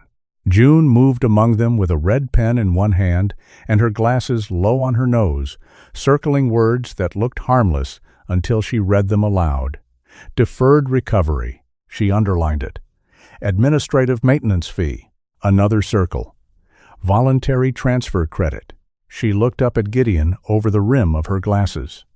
That one is especially ugly. It means they want people to feel grateful while being robbed. Elias sat across from her, arms folded, jaw set as if he might bite through the table. Nora stood at the stove stirring oatmeal, though nobody had asked for oatmeal and breakfast had ended an hour ago. She cooked when she was worried. By noon, they would probably have enough food for a church funeral. Bishop lay near Elias's boots, his front right leg stretched carefully on a folded towel. The stitches were healing, but the cold still made the old dog stiff. Every so often, Elias would reach down without looking and rest his broad hand on Bishop's shoulder. The first time he did it, he seemed surprised by himself. By the third day, he acted as if the dog had always belonged there. Gideon stood by the window, reading through another invoice from Frosthaven Renewal Trust. The paper claimed a roof inspection cost $1,100. The same line appeared on 3 other homes. Same amount, same wording, different signatures. Pattern, he said. June did not look up. Patterns win cases if they come with proof. Boone Harlan had spent 2 days bringing names. He arrived each afternoon from the repair shop in his dented truck, oil still on his hands, carrying folded papers and rumors that smelled too much like truth. Widow Claire Densmore had sold her back acreage after a heating upgrade turned into a debt notice. Old Mr. Pell had moved in with a nephew after signing winterization support papers. The Able sisters, both in their 70s, had stopped attending church because they were ashamed of losing their father's pasture. "They make folks feel stupid," Boone said, dropping a list onto the table. "That's how they keep them quiet." June picked up the list. "Shame is cheaper than lawyers." Gideon looked at the names. Not targets, not case numbers. People with porches, medicine cabinets, dogs, dead spouses, bad knees, recipes, grudges, and winter bills. North Star had not attacked Frosthaven like an army. It had entered like fog under a door. Gideon and Boone spent the next several days driving from house to house. They did not ask people to accuse anyone at first. June had told them not to start with anger. Start with copies. Start with dates. Start with the exact words people remembered Calvin Meek saying when he placed papers in front of them. At the Able sisters' farmhouse, one sister made tea, while the other cried quietly into a napkin because she had believed the phrase Community Improvement Grant. At Mr. Pell's nephew's house, Gideon sat in a mudroom while an old man with shaking hands admitted he had signed because Calvin told him the deadline was that afternoon. At Claire Densmore's, Bishop stayed in the Jeep, watching through the glass while Gideon listened to a woman explain how losing land felt less like selling and more like waking to find a room missing from her own body. Each story carried the same shape: help offered, papers signed, fees arriving later like wolves after dark. Calvin Meeks appeared again and again, not as a villain with fire in his eyes, but as a neighbor with a notary stamp and a soft voice. He said it was only procedure. He said North Star had already helped others. He said I could trust him. That sentence stayed with Gideon longest. Trust was a bridge. Once someone learned how to charge a toll on it, a whole town could become stranded. At the clinic, Dr. Hollis Pike added another kind of evidence. His office sat behind the pharmacy, warm and cluttered, with anatomical charts curling at the corners and a jar of peppermints on the counter. Hollis wore a brown cardigan under his white coat and moved with the tired competence of a man who had been responsible for too many people in too many storms. He listened to Gideon, then closed the exam room door. "You didn't get this from me as gossip," Hollis said. "You got it because I'm tired of prescribing sleep medication for people whose real illness is fear." He pulled several anonymized notes, careful not to violate privacy. Increased blood pressure after legal notice. Panic episodes following debt letter. Missed appointments due to relocation threat. Nora Crowder's cough had worsened after the heat failed and stress kept her from sleeping. "Can you testify to general impact?" Gideon asked. Hollis looked at him. "I can testify that terror is bad medicine." Back at Silas's house, the days grew strangely full. Evidence gathering by morning. Work at Boone's shop when engines could not wait. Repairs at the cabin before sunset. Paperwork after dinner. Gideon had lived years by mission cycles, but this rhythm was different. There was no command center, no clean objective, no extraction point. Just people trying not to lose what had taken a lifetime to build. And inside the house, something kept softening despite the pressure. Nora taught Gideon how to make bean soup one evening after declaring that his version tasted like punishment with onions. She placed his hands correctly around the knife, showed him when to add salt, and shook her head when he chopped carrots with the grim concentration of a man diffusing ordnance. "You know food doesn't explode if you treat it kindly," she said. "Depends who cooked it." Elias, repairing the low porch step for Bishop, looked up. He installed a hinge yesterday that begged for death. "I heard that," Gideon said. "You were meant to." Bishop lay nearby, muzzle on his paws, eyes half closed in the warm draft from the stove. The lower step had been Elias's idea, though he claimed he only built it because watching Bishop limp was bad for morale. Later, when the first pie Nora baked in Silas's old oven came out slightly lopsided but fragrant with apples and cinnamon, Gideon stood at the counter longer than necessary. Nora noticed. "What?" "Nothing. That's a man's word for too much." He looked at the pie, then at the room. Elias grumbling over a crooked shelf. Bishop asleep beside the stove. Boone's spare gloves drying near the door. June's red-marked papers stacked by the lamp. "I haven't smelled that in years," Gideon said. Nora's expression softened, but she did not reach for the wound with questions. "Well," she said, cutting him a slice, "then don't waste it by standing there looking haunted." The pie was too hot. It burned his tongue. For the first time in weeks, Gideon laughed before he meant to. It was small and rough, but it was real. Everyone heard it. No one made the mistake of commenting. 2 nights later, June found the map. She had requested public land records from the county and spread them across the table in overlapping layers. Mill Creek wound through the valley in blue ink, thin and easily ignored unless one knew water did not need size to matter. North Star's proposed access road curved from the main county road, crossed near the Crowder property, then cut toward the ridge. June tapped the map. "There!" Gideon leaned closer. "Creek headwater zone. Protected review area," June said. "Any development that disturbs runoff near this section needs environmental clearance." "Do they have it?" June's smile was humorless. "They applied. They do not appear to have approval." Elias frowned. "Then how are they forcing folks to sign?" "They're acting as if approval is inevitable." June pulled another document from beneath the map. "Worse, they're using projected access plans to pressure property transfers before the review is complete." Gideon stared at the road line, the rockfall, the half-buried sign. North Star survey crews cutting into the ridge. The proposed route. Old homes suddenly becoming obstacles wrapped in legal language. It was not just greed, it was sequence. Get the land first. Make the approval seem unstoppable later. By the time anyone understood the order of events, the valley would already be carved up and renamed.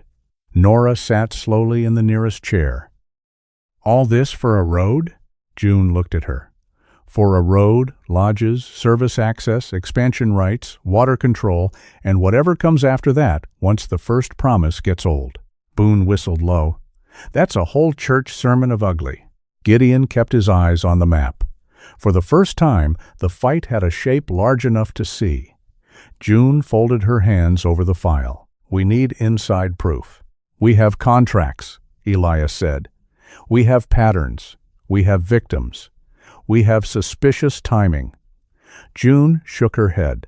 But if we want to prove they knowingly inflated costs or pushed transfers while hiding environmental delays, we need communications. Emails, internal memos, someone who saw the machinery from the inside. Boone rubbed the back of his neck. There is one person. June looked at him sharply. Who? Marla Keene. Elias muttered. She worked for them? Contract accounting, Boone said. Temporary office they set up off Ridge Road. She quit maybe 3 months back. Stopped coming into town much after. Why? Gideon asked. Boone's humor disappeared.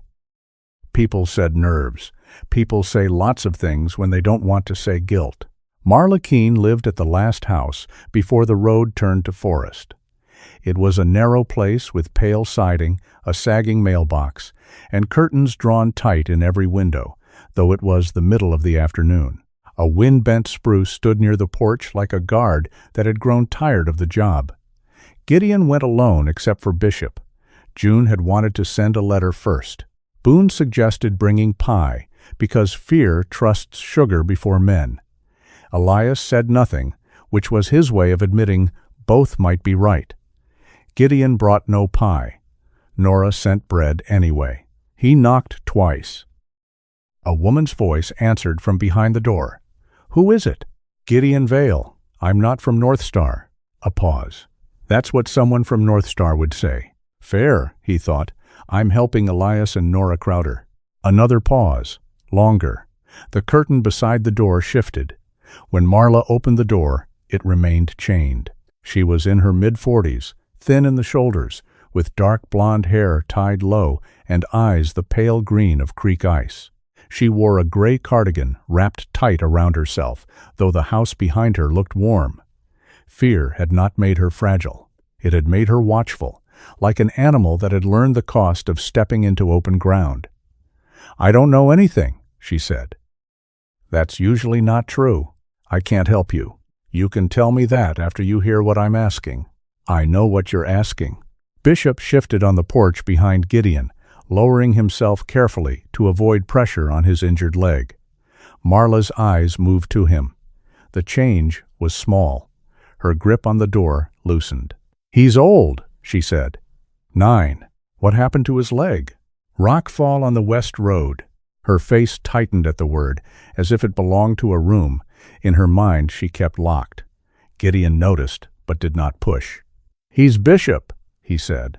Marla looked at the dog for several seconds. Then she closed the door. A lock turned. Gideon expected refusal. Instead, the chain slid free. Inside, Marla's house smelled of black tea and dust. Everything was tidy, but not peaceful. Stacks of unopened mail sat in a basket. A laptop lay closed on the table. A framed photograph of a heavy old mutt with cloudy eyes stood near the window. Its collar hung around one corner of the frame. Bishop saw it before Gideon did. The old shepherd limped toward the photograph and sniffed the air beneath it. Then he sat. Marla covered her mouth with one hand. That was Otis, she said. He died last winter. Gideon nodded once. Good dog? The only one in this town who never asked me what I'd done. The words came out before she could stop them. Gideon did not answer quickly. In the quiet, the house seemed to draw a breath. Marla made tea with shaking hands. She did not offer explanations at first. She asked about Bishop's stitches, about whether he could manage steps, about whether cold made the joint worse. Gideon answered. Bishop stayed near Otis's photograph, as if honoring a fellow soldier in a war no human had named. Finally, Marla sat across from Gideon. "I signed off on invoices," she said. Her voice was flat. "Not all of them. Enough. I saw numbers change after inspections. 7,000 became 21. 21 became 38. Administrative handling, emergency review, senior priority scheduling. They made kindness billable. Who made the changes? Regional office approved them. Vance pushed the timelines. Calvin Meeks brought signatures back clean. Clean? Notarized. Complete. Hard to challenge. Did they know people didn't understand the security clauses? Marla laughed once, without humor. They counted on it. Outside, wind moved against the house. Bishop struggled to stand when it rattled the porch door, then steadied himself, placing his weight carefully. The movement cost him. Gideon saw the tremor in the dog's shoulder. So did Marla. Her face crumpled in a way fear had not managed to do. He should be resting. He thinks resting is for civilians. Otis was like that near the end, she whispered. Could barely climb the steps, but if I cried, he'd drag himself across the room like he had one last job. Bishop took one slow step toward her, then another. He placed his silver muzzle against her knee. Marla broke. Not loudly, not dramatically. She bent over the dog's head and cried with both hands buried in the thick fur behind his ears. Bishop stood still, patient under the weight of another human sorrow, as if his old body had been built for exactly this kind of burden. "I was scared," she said into his fur. "I kept telling myself I didn't create the system, I just processed numbers." Gideon's voice stayed quiet. "Systems need hands." She nodded, crying harder. After a while, she stood and went to the pantry. From behind a row of tea tins, she took out a small metal box. Inside was a USB drive wrapped in a receipt. "I copied emails before I quit," she said. "I don't know why. Maybe because cowardice likes souvenirs." She placed it on the table between them. Gideon did not touch it immediately. "Marla, if you give me this, they may come after you. They already have, just not where people can see." "What's on it?" "Cost revisions. Internal messages about elderly signers. Environmental delay updates. A memo saying not to mention Mill Creek Review unless asked directly by county officials." Her hands tightened around the edge of the table. "And one email from Vance. He wrote that emotional resistance from legacy owners should be overcome before public hearings." Legacy owners. Gideon felt something cold move through him. Not rage. Rage was hot and easy. This was cleaner. This was the moment a target stopped being a shadow. He picked up the USB. Marla wiped her face and looked toward Bishop. "Will it help them keep the house?" "It gives the truth a body," Gideon said. "June will know how to make it stand." When he left, Marla came onto the porch despite the cold. Bishop paused at the top step, and Marla crouched carefully to kiss the silver fur between his ears. "Thank you," she whispered. The dog leaned into her once, then followed Gideon to the jeep. Snow began again as they drove back toward Silas's cabin, light and steady, falling over Frosthaven without choosing sides. Gideon kept the USB in his coat pocket, his hand resting over it like a man carrying a live coal. At the house, June plugged it into an old laptop while everyone gathered around the kitchen table. Emails opened, names appeared, numbers changed, phrases repeated. "Do not disclose environmental status unless required. Prioritize acquisition of aging owner parcels. Legacy resistance expected. Apply relocation pressure." Nora sat down slowly. Elias did not curse. That was how Gideon knew the anger had gone too deep for language. June read until the room seemed to shrink around the glow of the screen. Then she leaned back, removed her glasses, and looked at Gideon. "This is enough to stop whispering." Boone exhaled. "Meaning?" June's eyes moved from Elias to Nora, then to Bishop lying beneath the table, his injured leg stretched beside Gideon's boot. Meaning, if we want this to matter, it has to leave this kitchen. Outside, the snow thickened over the dark windows. Inside, the truth finally had shape, weight, and a name. But truth, Gideon knew, was like fire in winter. Kept hidden, it only warmed the hands nearby. Carried into the open, it could either light the town or burn everyone brave enough to hold it. The white church at the center of Frosthaven had been built before the town learned how to argue politely. That was what Boone Harlan said while parking his truck beside a snowbank high enough to swallow a mailbox. Place has heard funerals, weddings, potlucks, bankruptcies, and at least 3 fistfights over chili, he said, killing the engine. Should survive a development meeting. Gideon looked through the windshield. The church stood against the winter evening like something carved from bone and candlelight.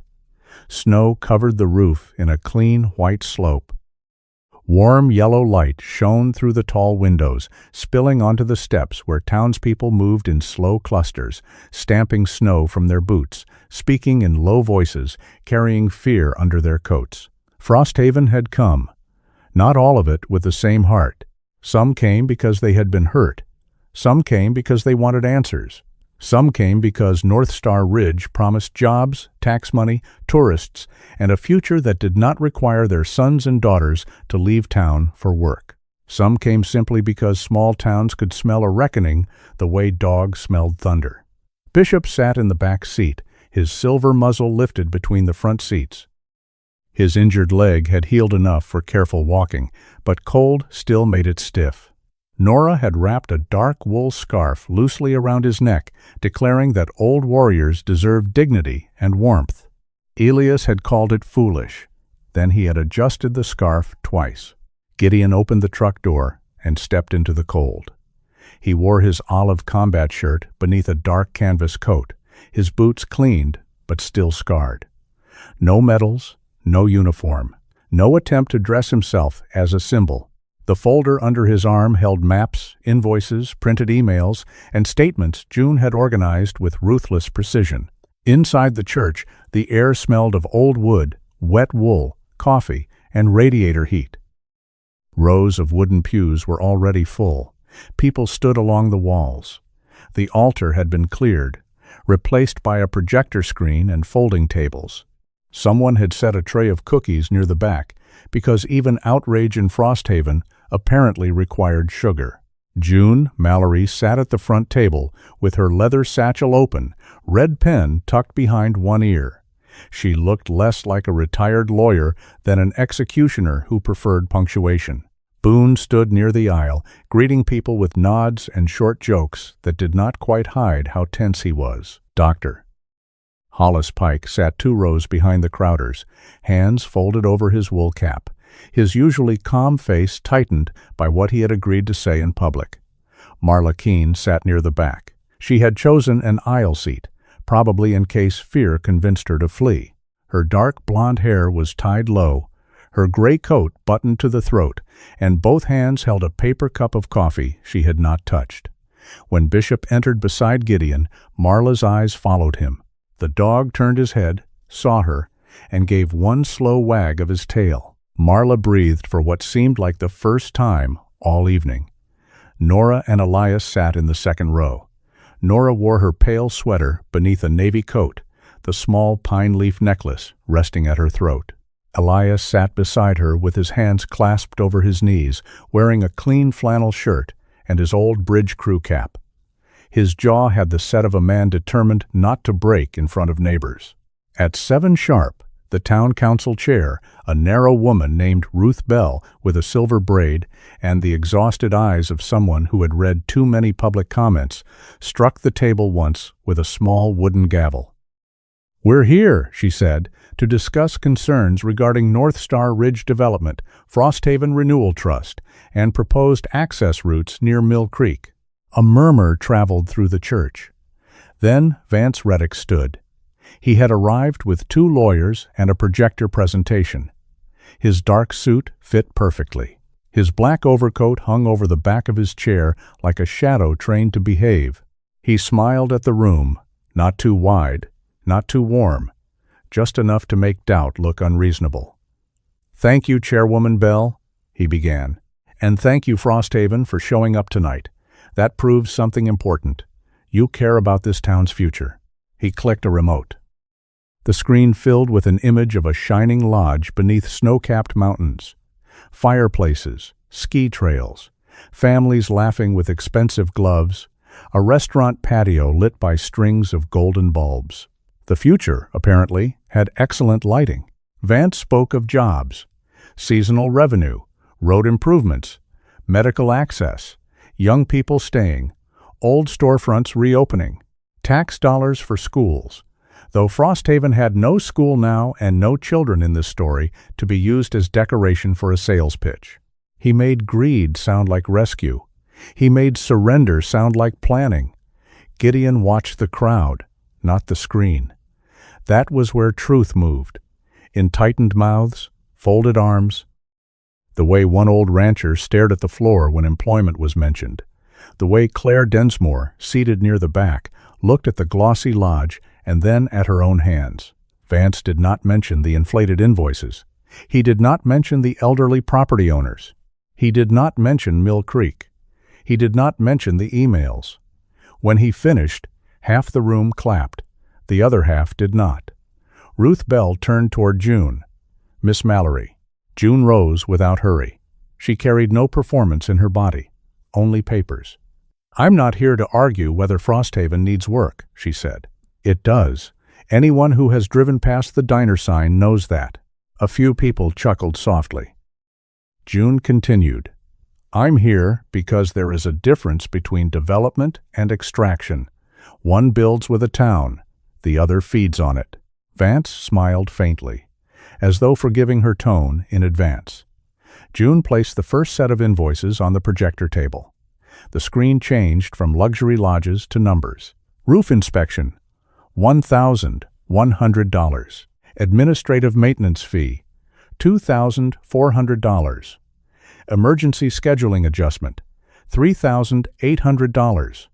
Deferred recovery total, $38,642. This, June said, was attached to a repair package for Elias and Nora Crowder after storm damage. Independent estimates place Una Grouse the actual necessary repair work under $8,000. A stir moved through the pews. June clicked again. Another invoice, another homeowner. Similar fees, similar phrasing, then another and another. "These are not mistakes," she said. "Mistakes wander. These march." Vance stood. "May I respond?"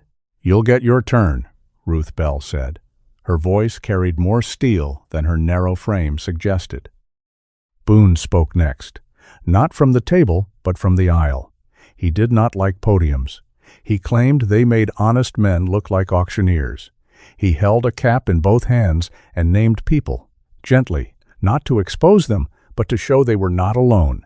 Claire Densmore, Mr. Pell, the Able sisters. Two others who had given permission for their cases to be mentioned without details. "Folks got told these were help papers," Boone said. "They got told sign here, initial there. Don't worry, Calvin knows the process." Then the bills came wearing boots. A low rumble moved through the church. Calvin Meeks sat near the front on the right side. His round face had gone pale. He wore a gray vest and a tie that had slipped slightly off-center. His black pen remained clipped to his shirt pocket, absurdly neat, like a little flag planted on cowardice. Dr. Hollis Pike stood next. He did not accuse anyone of crimes. He was careful, specific, measured, but his words landed hard. "I've seen increased stress-related symptoms among several older residents after receiving debt notices and relocation pressure," he said. "Sleep loss, elevated blood pressure, anxiety episodes, medication changes. I can't speak to legal intent. I can speak to harm." The room quieted. Harm was harder to wave away when the town doctor named it. Then Marla stood. For a moment, it seemed she might sit back down. Her hand clutched the edge of the pew. Her face was white, her mouth tight. Gideon saw her look toward the exit. Bishop saw her too. The old dog rose beside Gideon, slow and stiff, and turned his head toward her. He did not move down the aisle. He did not make a sound. He simply stood, silver muzzle lifted, as if lending her the courage to remain standing. Marla swallowed. "My name is Marla Keene," she said. "I worked contract accounting for North Star Ridge's local office." Vance's face changed, but only around the eyes. Marla continued, voice trembling. "I reviewed invoices for Frosthaven Renewal Trust. I saw charges increased after initial inspections. I saw internal notes about senior property owners being more likely to accept deferred payment terms. I saw emails instructing staff not to discuss the Mill Creek environmental review unless directly asked by county officials." A man near the back muttered something under his breath. Marla looked down at the paper in her hands. "I signed off on some of it. Not all. Enough. I told myself I was just processing numbers." Her voice broke, but she did not sit. "I was afraid, and my fear helped them keep doing it." No one clapped. It would have been wrong to clap. But something passed through the church, quiet and solemn, like a bell that rang inside people instead of above them. Vance rose before Ruth could call on him. "I sympathize with Miss Keene's distress," he said smoothly. "But what we are hearing tonight is an emotional narrative built around misunderstandings, isolated paperwork, and personal regret. Frosthaven is at a crossroads. Growth is uncomfortable. Change is often misread as threat by those afraid of losing the past." He turned then, not to June, but to Gideon. "And Mr. Vale, while I respect his service, has only recently returned here under difficult personal circumstances. A combat veteran, newly separated from his former life, now living with the Crowders and inserting himself into complex civic matters. I ask this council to consider whether this is truly about the law or about a man searching for a new war because peace has become too painful." The church went still. There it was. Not a punch, a scalpel. Gideon felt the words enter cleanly. Former life, difficult personal circumstances, new war. He saw again the window in Spokane. The turned-down wedding photograph, the red flannel on another man's shoulders. For one heartbeat, Vance had dragged the private ruin into the public aisle and held it up like evidence. Heat rose in Gideon's chest. Elias shifted as if about to stand. June's eyes snapped toward Gideon, warning him without speaking. Bishop moved first. He leaned against Gideon's leg. Not hard, just enough. Then the old dog lifted his head and pressed his muzzle into Gideon's open hand. Not to pull him away, to bring him back. Gideon looked down at him. Bishop's amber eyes were calm. The anger did not vanish. It became something usable. Gideon stood. "I did come here broken," he said. His voice was quieter than Vance's had been. The room strained to hear him. "I came here after losing the life I thought I was returning to. I came through a storm, wrecked my Jeep under a ridge North Star crews had been cutting into, and knocked on the Crowders' door half-frozen with my dog bleeding beside me." He paused. "Elias and Nora did not ask for my credit score, my politics, or my usefulness. They opened the door." Nora lowered her eyes. Gideon lifted the map of Mill Creek and pinned it to the board beside the invoice projections. "So yes, this is personal. It became personal when I watched decent people made ashamed of trusting a neighbor. But the evidence is not personal." He placed printed emails beneath the map. "These are North Star communications provided by a former employee. They show cost revisions, pressure timelines, and instructions not to disclose the incomplete Mill Creek environmental review unless directly required. The proposed access road crosses a protected headwater zone, yet property owners were pressured to transfer land as if approval were already settled." June stepped beside him and gave the legal structure to what Gideon had made plain. Dates, clauses, missing approvals, identical fees, internal language, acquisition priority. Vance's lawyers began whispering.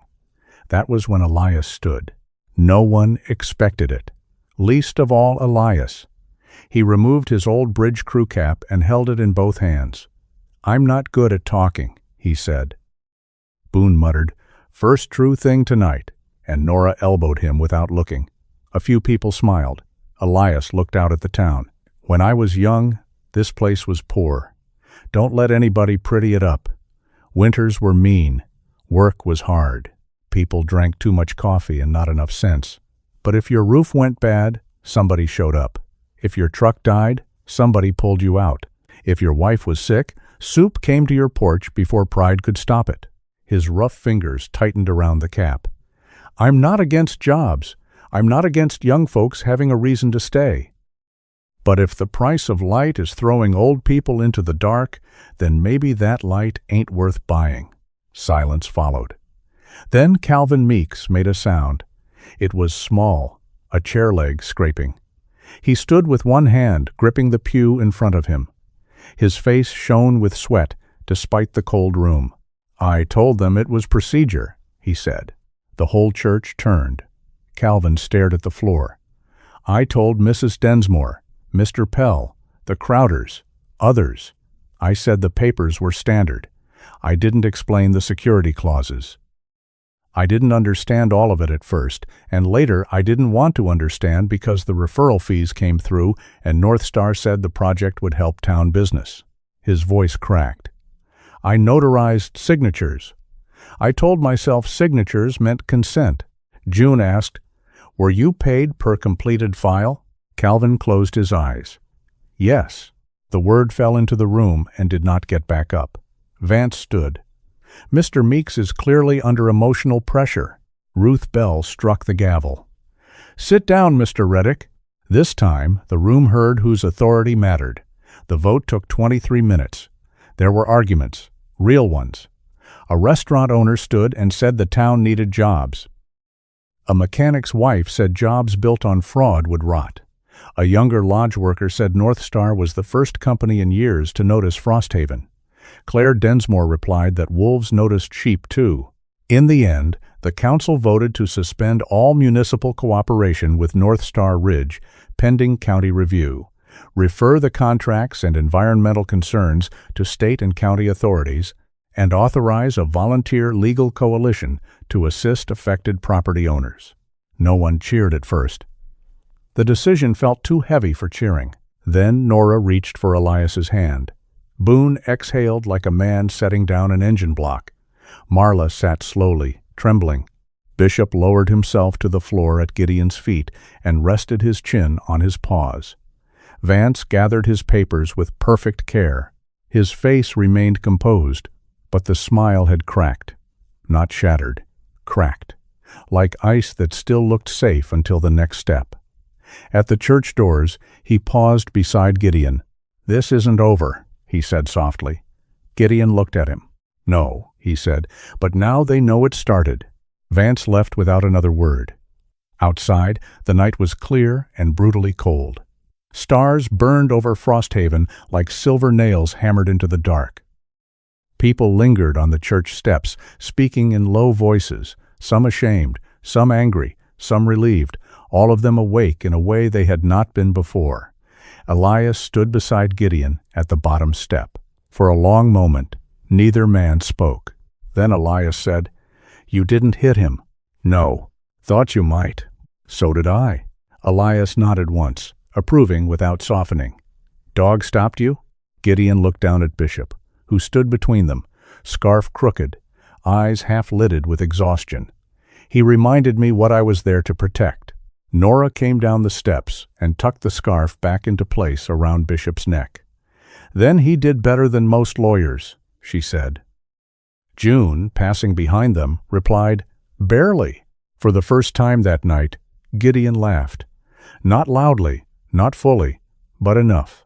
Across the street, the North Star presentation posters still glowed in the windows of the Town Hall Annex, showing lodges that had not yet been built and promises that had not yet been earned. Behind Gideon, the white church stood warm, with people still inside. Frosthaven had not been saved, not yet. But the old people were no longer alone with their papers. And for one winter night, That was enough to make the dark step back. Winter stayed in Frosthaven, but it lost some of its cruelty. The snow no longer came like an army. It drifted in soft, bright sheets over the rooftops, settled on fence rails, and glittered along Mill Creek, where the ice thinned near the stones. Morning light touched the valley differently now, less like judgment, more like a hand laid gently over a bruise. Nora said the snow looked like flour sifted over fresh bread. Gideon, carrying an armload of split wood toward the porch, said it looked like cold cement dust. Nora stopped in the doorway, one hand on her hip, pale sweater sleeves pushed to her elbows. "That," she said, "is why I don't let you describe food." Elias, kneeling by the porch steps with a hammer in one hand, grunted. "Man's soul is a toolbox with a draft in it." Gideon set the wood down. "You two rehearse these?" "Don't need to," Elias said. "You provide inspiration." Bishop lay in a stripe of weak sunlight near the door, his dark scarf folded beneath his chest like a royal cushion Nora had absolutely not admitted to placing there. His right front leg still stiffened in the cold, and he rose more slowly than before. But his eyes remained clear, amber, and watchful. Whenever Gideon came up the steps, Bishop lifted his head just enough to make sure the man had returned in one piece. Weeks had passed since the town meeting at the White Church. North Star Ridge had not vanished. Companies like that did not disappear in a puff of shame. They hired attorneys. They issued statements. They called the investigation a misunderstanding and promised full cooperation while paying people to cooperate as little as possible. But something had changed. The county had frozen several property transfers connected to Frosthaven Renewal Trust. The State Environmental Office had opened a formal review of the Mill Creek access route. A group of volunteer lawyers, led unwillingly and therefore fiercely by June Mallory, had begun organizing claims for residents who had been pressured into signing predatory contracts. Elias and Nora's house was safe for now, not fixed. Not fully theirs, without question, but safe from forced transfer while the investigation moved forward. That was not a miracle. It was paperwork, signatures, public pressure, and stubborn people who refused to go home when the room got uncomfortable. Gideon respected it more than a miracle. Miracles asked too little of men. The old cabin of Silas Vale had also changed. No hidden fortune had appeared beneath a floorboard. No letter from the dead explained everything. No long-lost bank account transformed Gideon into a wealthy savior. The house had yielded only dust, bent nails, squirrel damage, and one jar of screws so perfectly organized that Gideon had nearly saluted it out of respect for his grandfather's madness. The work was ordinary. Replace roof boards, patch the kitchen wall, fix the stovepipe, reinforce the porch, hang shelves, tighten railings, seal windows, build a lower step for Bishop, then rebuild that same step because Elias said the first version looked like it had been designed by a committee of drunken beavers. Gideon worked at Boone's shop in the mornings and on the cabin in the afternoons. Some evenings, neighbors came by with materials they claimed were left over: a roll of insulation, a stack of shingles, a box of nails, a bag of coffee. Nobody wanted thanks. In Frosthaven, generosity preferred to wear work gloves and pretend it was inconvenience. Nora had taken command of the kitchen completely. Temporary, she still said. Then she bought curtains. Elias continued to say they would return to their own house as soon as repairs and legal matters allowed. Then he built a second chair for the porch. It was made from salvaged pine, solid and plain, with arms wide enough for a mug of coffee. Gideon noticed it beside the first chair one morning and said nothing. 2 days later, Elias dragged out more lumber. "What's that for?" Gideon asked. "None of your business. It's my porch." Then stop staring at it like a calf at a new gate. By evening, there were 3 chairs, one slightly taller, one with a folded cushion Nora had sewn from an old wool blanket, one built wider and heavier, as if made for a man who had spent most of his life pretending he did not need rest. Gideon stood at the window after supper, looking at them. Nora came beside him, drying her hands on a towel. "He won't say it," she said. "I know. He thinks words make things fragile. Sometimes they do. Sometimes silence does worse." Gideon looked down at Bishop, who had settled between them, leaning his weight against Nora's leg. "3 chairs," Gideon said quietly. Nora smiled, but her eyes shone. "Porches look foolish with 2. The letter arrived on a Thursday. It came in a plain envelope forwarded from Spokane, with Gideon's name printed in careful handwriting that he recognized before opening it. He stood by the mailbox longer than necessary, snow gathering on his shoulders, the paper held between 2 fingers like something that might either burn or crumble. Bishop waited beside him, sniffed the air, then looked up. Gideon walked back inside. The house was unusually quiet. Nora had gone with June to deliver paperwork to the county office. Elias was in the shed arguing with a saw blade. Boone was at the shop. The stove ticked softly in the living room. Gideon sat at the kitchen table and opened the envelope. Divorce papers. Not cruel. Not dramatic. Signed where they needed to be signed. A short note folded inside. "I'm sorry for the way you found out. I don't know how to explain when I stopped waiting without making it sound like I blame you. I don't. I hope you find peace somewhere kinder than we became." He read it once, then again. The words did not cut the same way the window had. They hurt, but differently. The first wound had been shock. This was the cleaning of it. Necessary. Unforgiving. He took off his wedding ring. For a long time, it sat in his palm, a small circle, a promise that had outlived the life around it. Bishop rose slowly from the rug and came to him. The old dog placed his silver muzzle on Gideon's knee and stood there without asking anything. Gideon closed his fingers around the ring. "I wanted to hate her," he said. Bishop listened. "It would have been easier." The dog's ears flicked. Gideon breathed out, slow and tired. "But she kept living. I didn't." He signed the papers. No thunder rolled. No ghost spoke. No great door slammed in the heavens. Only the scratch of a pen, the soft pop of the stove, and Bishop's steady warmth against his leg. When Nora returned, she found him still at the table. She did not ask to read the papers. She only put a bowl of soup in front of him. "Eat first," she said. "Falling apart is harder on an empty stomach." Gideon looked at her. Then he laughed, barely. "Yes, ma'am." That evening, he placed the ring in a small wooden box he had found among Silas's things. He did not throw it into the fire. He did not need to punish the past to leave it behind. Some things deserved burial, not burning. Days lengthened. The light lingered later on the ridge. Mill Creek began to murmur beneath thinning ice. Bishop resumed his morning patrols, though they had become less military and more ceremonial. First to the kitchen, where Nora poured coffee and slipped him a corner of toast she insisted was accidental. Then to the woodshed, where Elias pretended not to wait for him. Then to Gideon's workbench, where he would sit with great seriousness and supervise sanding, measuring, and the occasional act of human incompetence. He no longer belonged only to Gideon.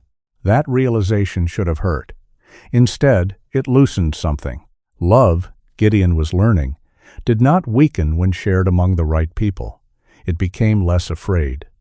One afternoon, after a light snow, Elias asked Gideon to drive him to the Crowder cabin. The legal freeze was still in place. The house stood empty but watched over, smoke absent from its chimney, windows bright with reflected snow. Gideon parked near the porch. Bishop came with them, stepping carefully onto the path Elias had cleared weeks earlier. Inside, the cabin smelled cold and familiar. Nora had not come. Elias said this errand was between men and one nosy dog. He walked to the wall near the stove and took down the old harmonica that had hung there since the night Gideon first arrived. Its metal was tarnished, its wooden comb darkened by time and hands. Elias held it for a long moment. "Silas left this after the bridge collapse," he said. Gideon said nothing. He came by a week later, arm bandaged, face still bruised. Said he'd only dropped in to make sure I hadn't died from the cold because he didn't want to owe a dead man." Elias snorted softly. "Then he forgot this on the table. Why didn't you give it back?" Elias looked at the harmonica. "Meant to." The answer carried 40 years. He turned the instrument over in his rough fingers. "Then we fought over that strip of creek land. Stupid thing. Boundary line was off. He said one thing, I said another, both of us too proud to let a survey settle what our mouths had already ruined. He swallowed. After that, keeping it felt like winning. Then it felt like punishment. Then it just felt too late." Bishop sat near Elias's boot. The old man looked down at him. "Don't give me that look." Bishop continued giving it. Elias sighed. "Fine." He held the harmonica out to Gideon. "Here." Gideon did not take it at once. "That was between you and Silas. Silas is dead. I'm not him." "No," Elias said. "You're not. Thank God for small improvements." Gideon's mouth twitched. Elias pushed the harmonica toward him again. "I can't give it back to him. I can give it forward." The words settled in the cold cabin. Gideon accepted it. The harmonica was heavier than it should have been. Not because of metal. Because of all the years men had carried instead of spoken. Elias cleared his throat. "Don't make a sermon out of it." "I wouldn't dare." "You would." Quietly. "In your head." "Probably." Elias nodded once, satisfied by the confession. They drove back near sunset. That evening, the 3 chairs waited on the porch of Silas Vale's house. Nora brought out coffee, wrapped in a towel, to keep the mugs warm. Elias lowered himself into the heavier chair with a groan he denied making. Gideon sat in the middle one because Nora pointed, and he had learned the limits of resistance. Nora took the cushioned chair, tucking her coat around her knees. Bishop settled at their feet, his black and gold body stretched across the porch boards, his silver muzzle resting on his paws. Below them, Frosthaven glowed in the valley. Not with resort lights, not with polished promises printed on glossy paper, just windows, kitchen lamps, the diner sign blinking stubbornly, the church steeple pale against the blue dusk, houses where people had begun talking again, comparing letters, sharing names, refusing shame. Gideon held Silas's harmonica in one hand. He did not know how to play it. That seemed right. Some inheritances were not meant to be performed immediately. Some were meant to be held until the hand stopped shaking. Nora looked toward the valley. "Looks warm from up here." "Looks small," Elias said. "Small things can still hold light." Gideon glanced at her.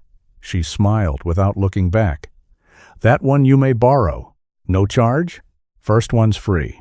Bishop sighed deeply, as if the conversation had failed to meet his standards. Gideon examined to the dog, then at Elias and Nora, then at the 3 chairs on the porch his grandfather had built and time had nearly taken apart. He had not won his old life back. He had not erased war from his sleep. He had not defeated North Star in one glorious blow or healed every person they had harmed. But the Crowders had a place at his table. Bishop had a family to patrol. Frosthaven had remembered how to stand together, and Gideon, who had once stood outside a window with a key in his hand and nowhere to put his grief, now sat beneath a porch roof with people who expected him to be there tomorrow. That was no small thing. In the valley, lights blinked on one by one. Bishop shifted closer, pressing his shoulder against Gideon's boot. Elias grumbled that the dog was hogging all the heat. Nora told him he had plenty of insulation. Gideon laughed softly into the winter air. Above them, the first stars appeared over the Beartooth Mountains, and the old house, patched and imperfect, held them all. Not because blood had commanded it. Not because the past had been repaired cleanly, but because one storm, one wounded dog, and one open door had carried 3 lonely lives toward each other, until a porch that once had no reason for chairs finally had 3. Sometimes the road away from heartbreak is the very road that leads us home. Gideon did not find the life he lost. He found something quieter, stronger, and more lasting. A porch with room for him, an old dog who never stopped guiding him, and people who reminded him that family can still be built after trust has been broken. Maybe that is one of God's gentlest mercies, not always giving us back what was taken, but leading us toward what can still grow. If this story touched your heart, share your thoughts in the comments. And if you believe in second chances, quiet miracles, and the kind of love that waits with an open door, please subscribe for more stories like this. May peace find your home, and may hope leave a light on for you.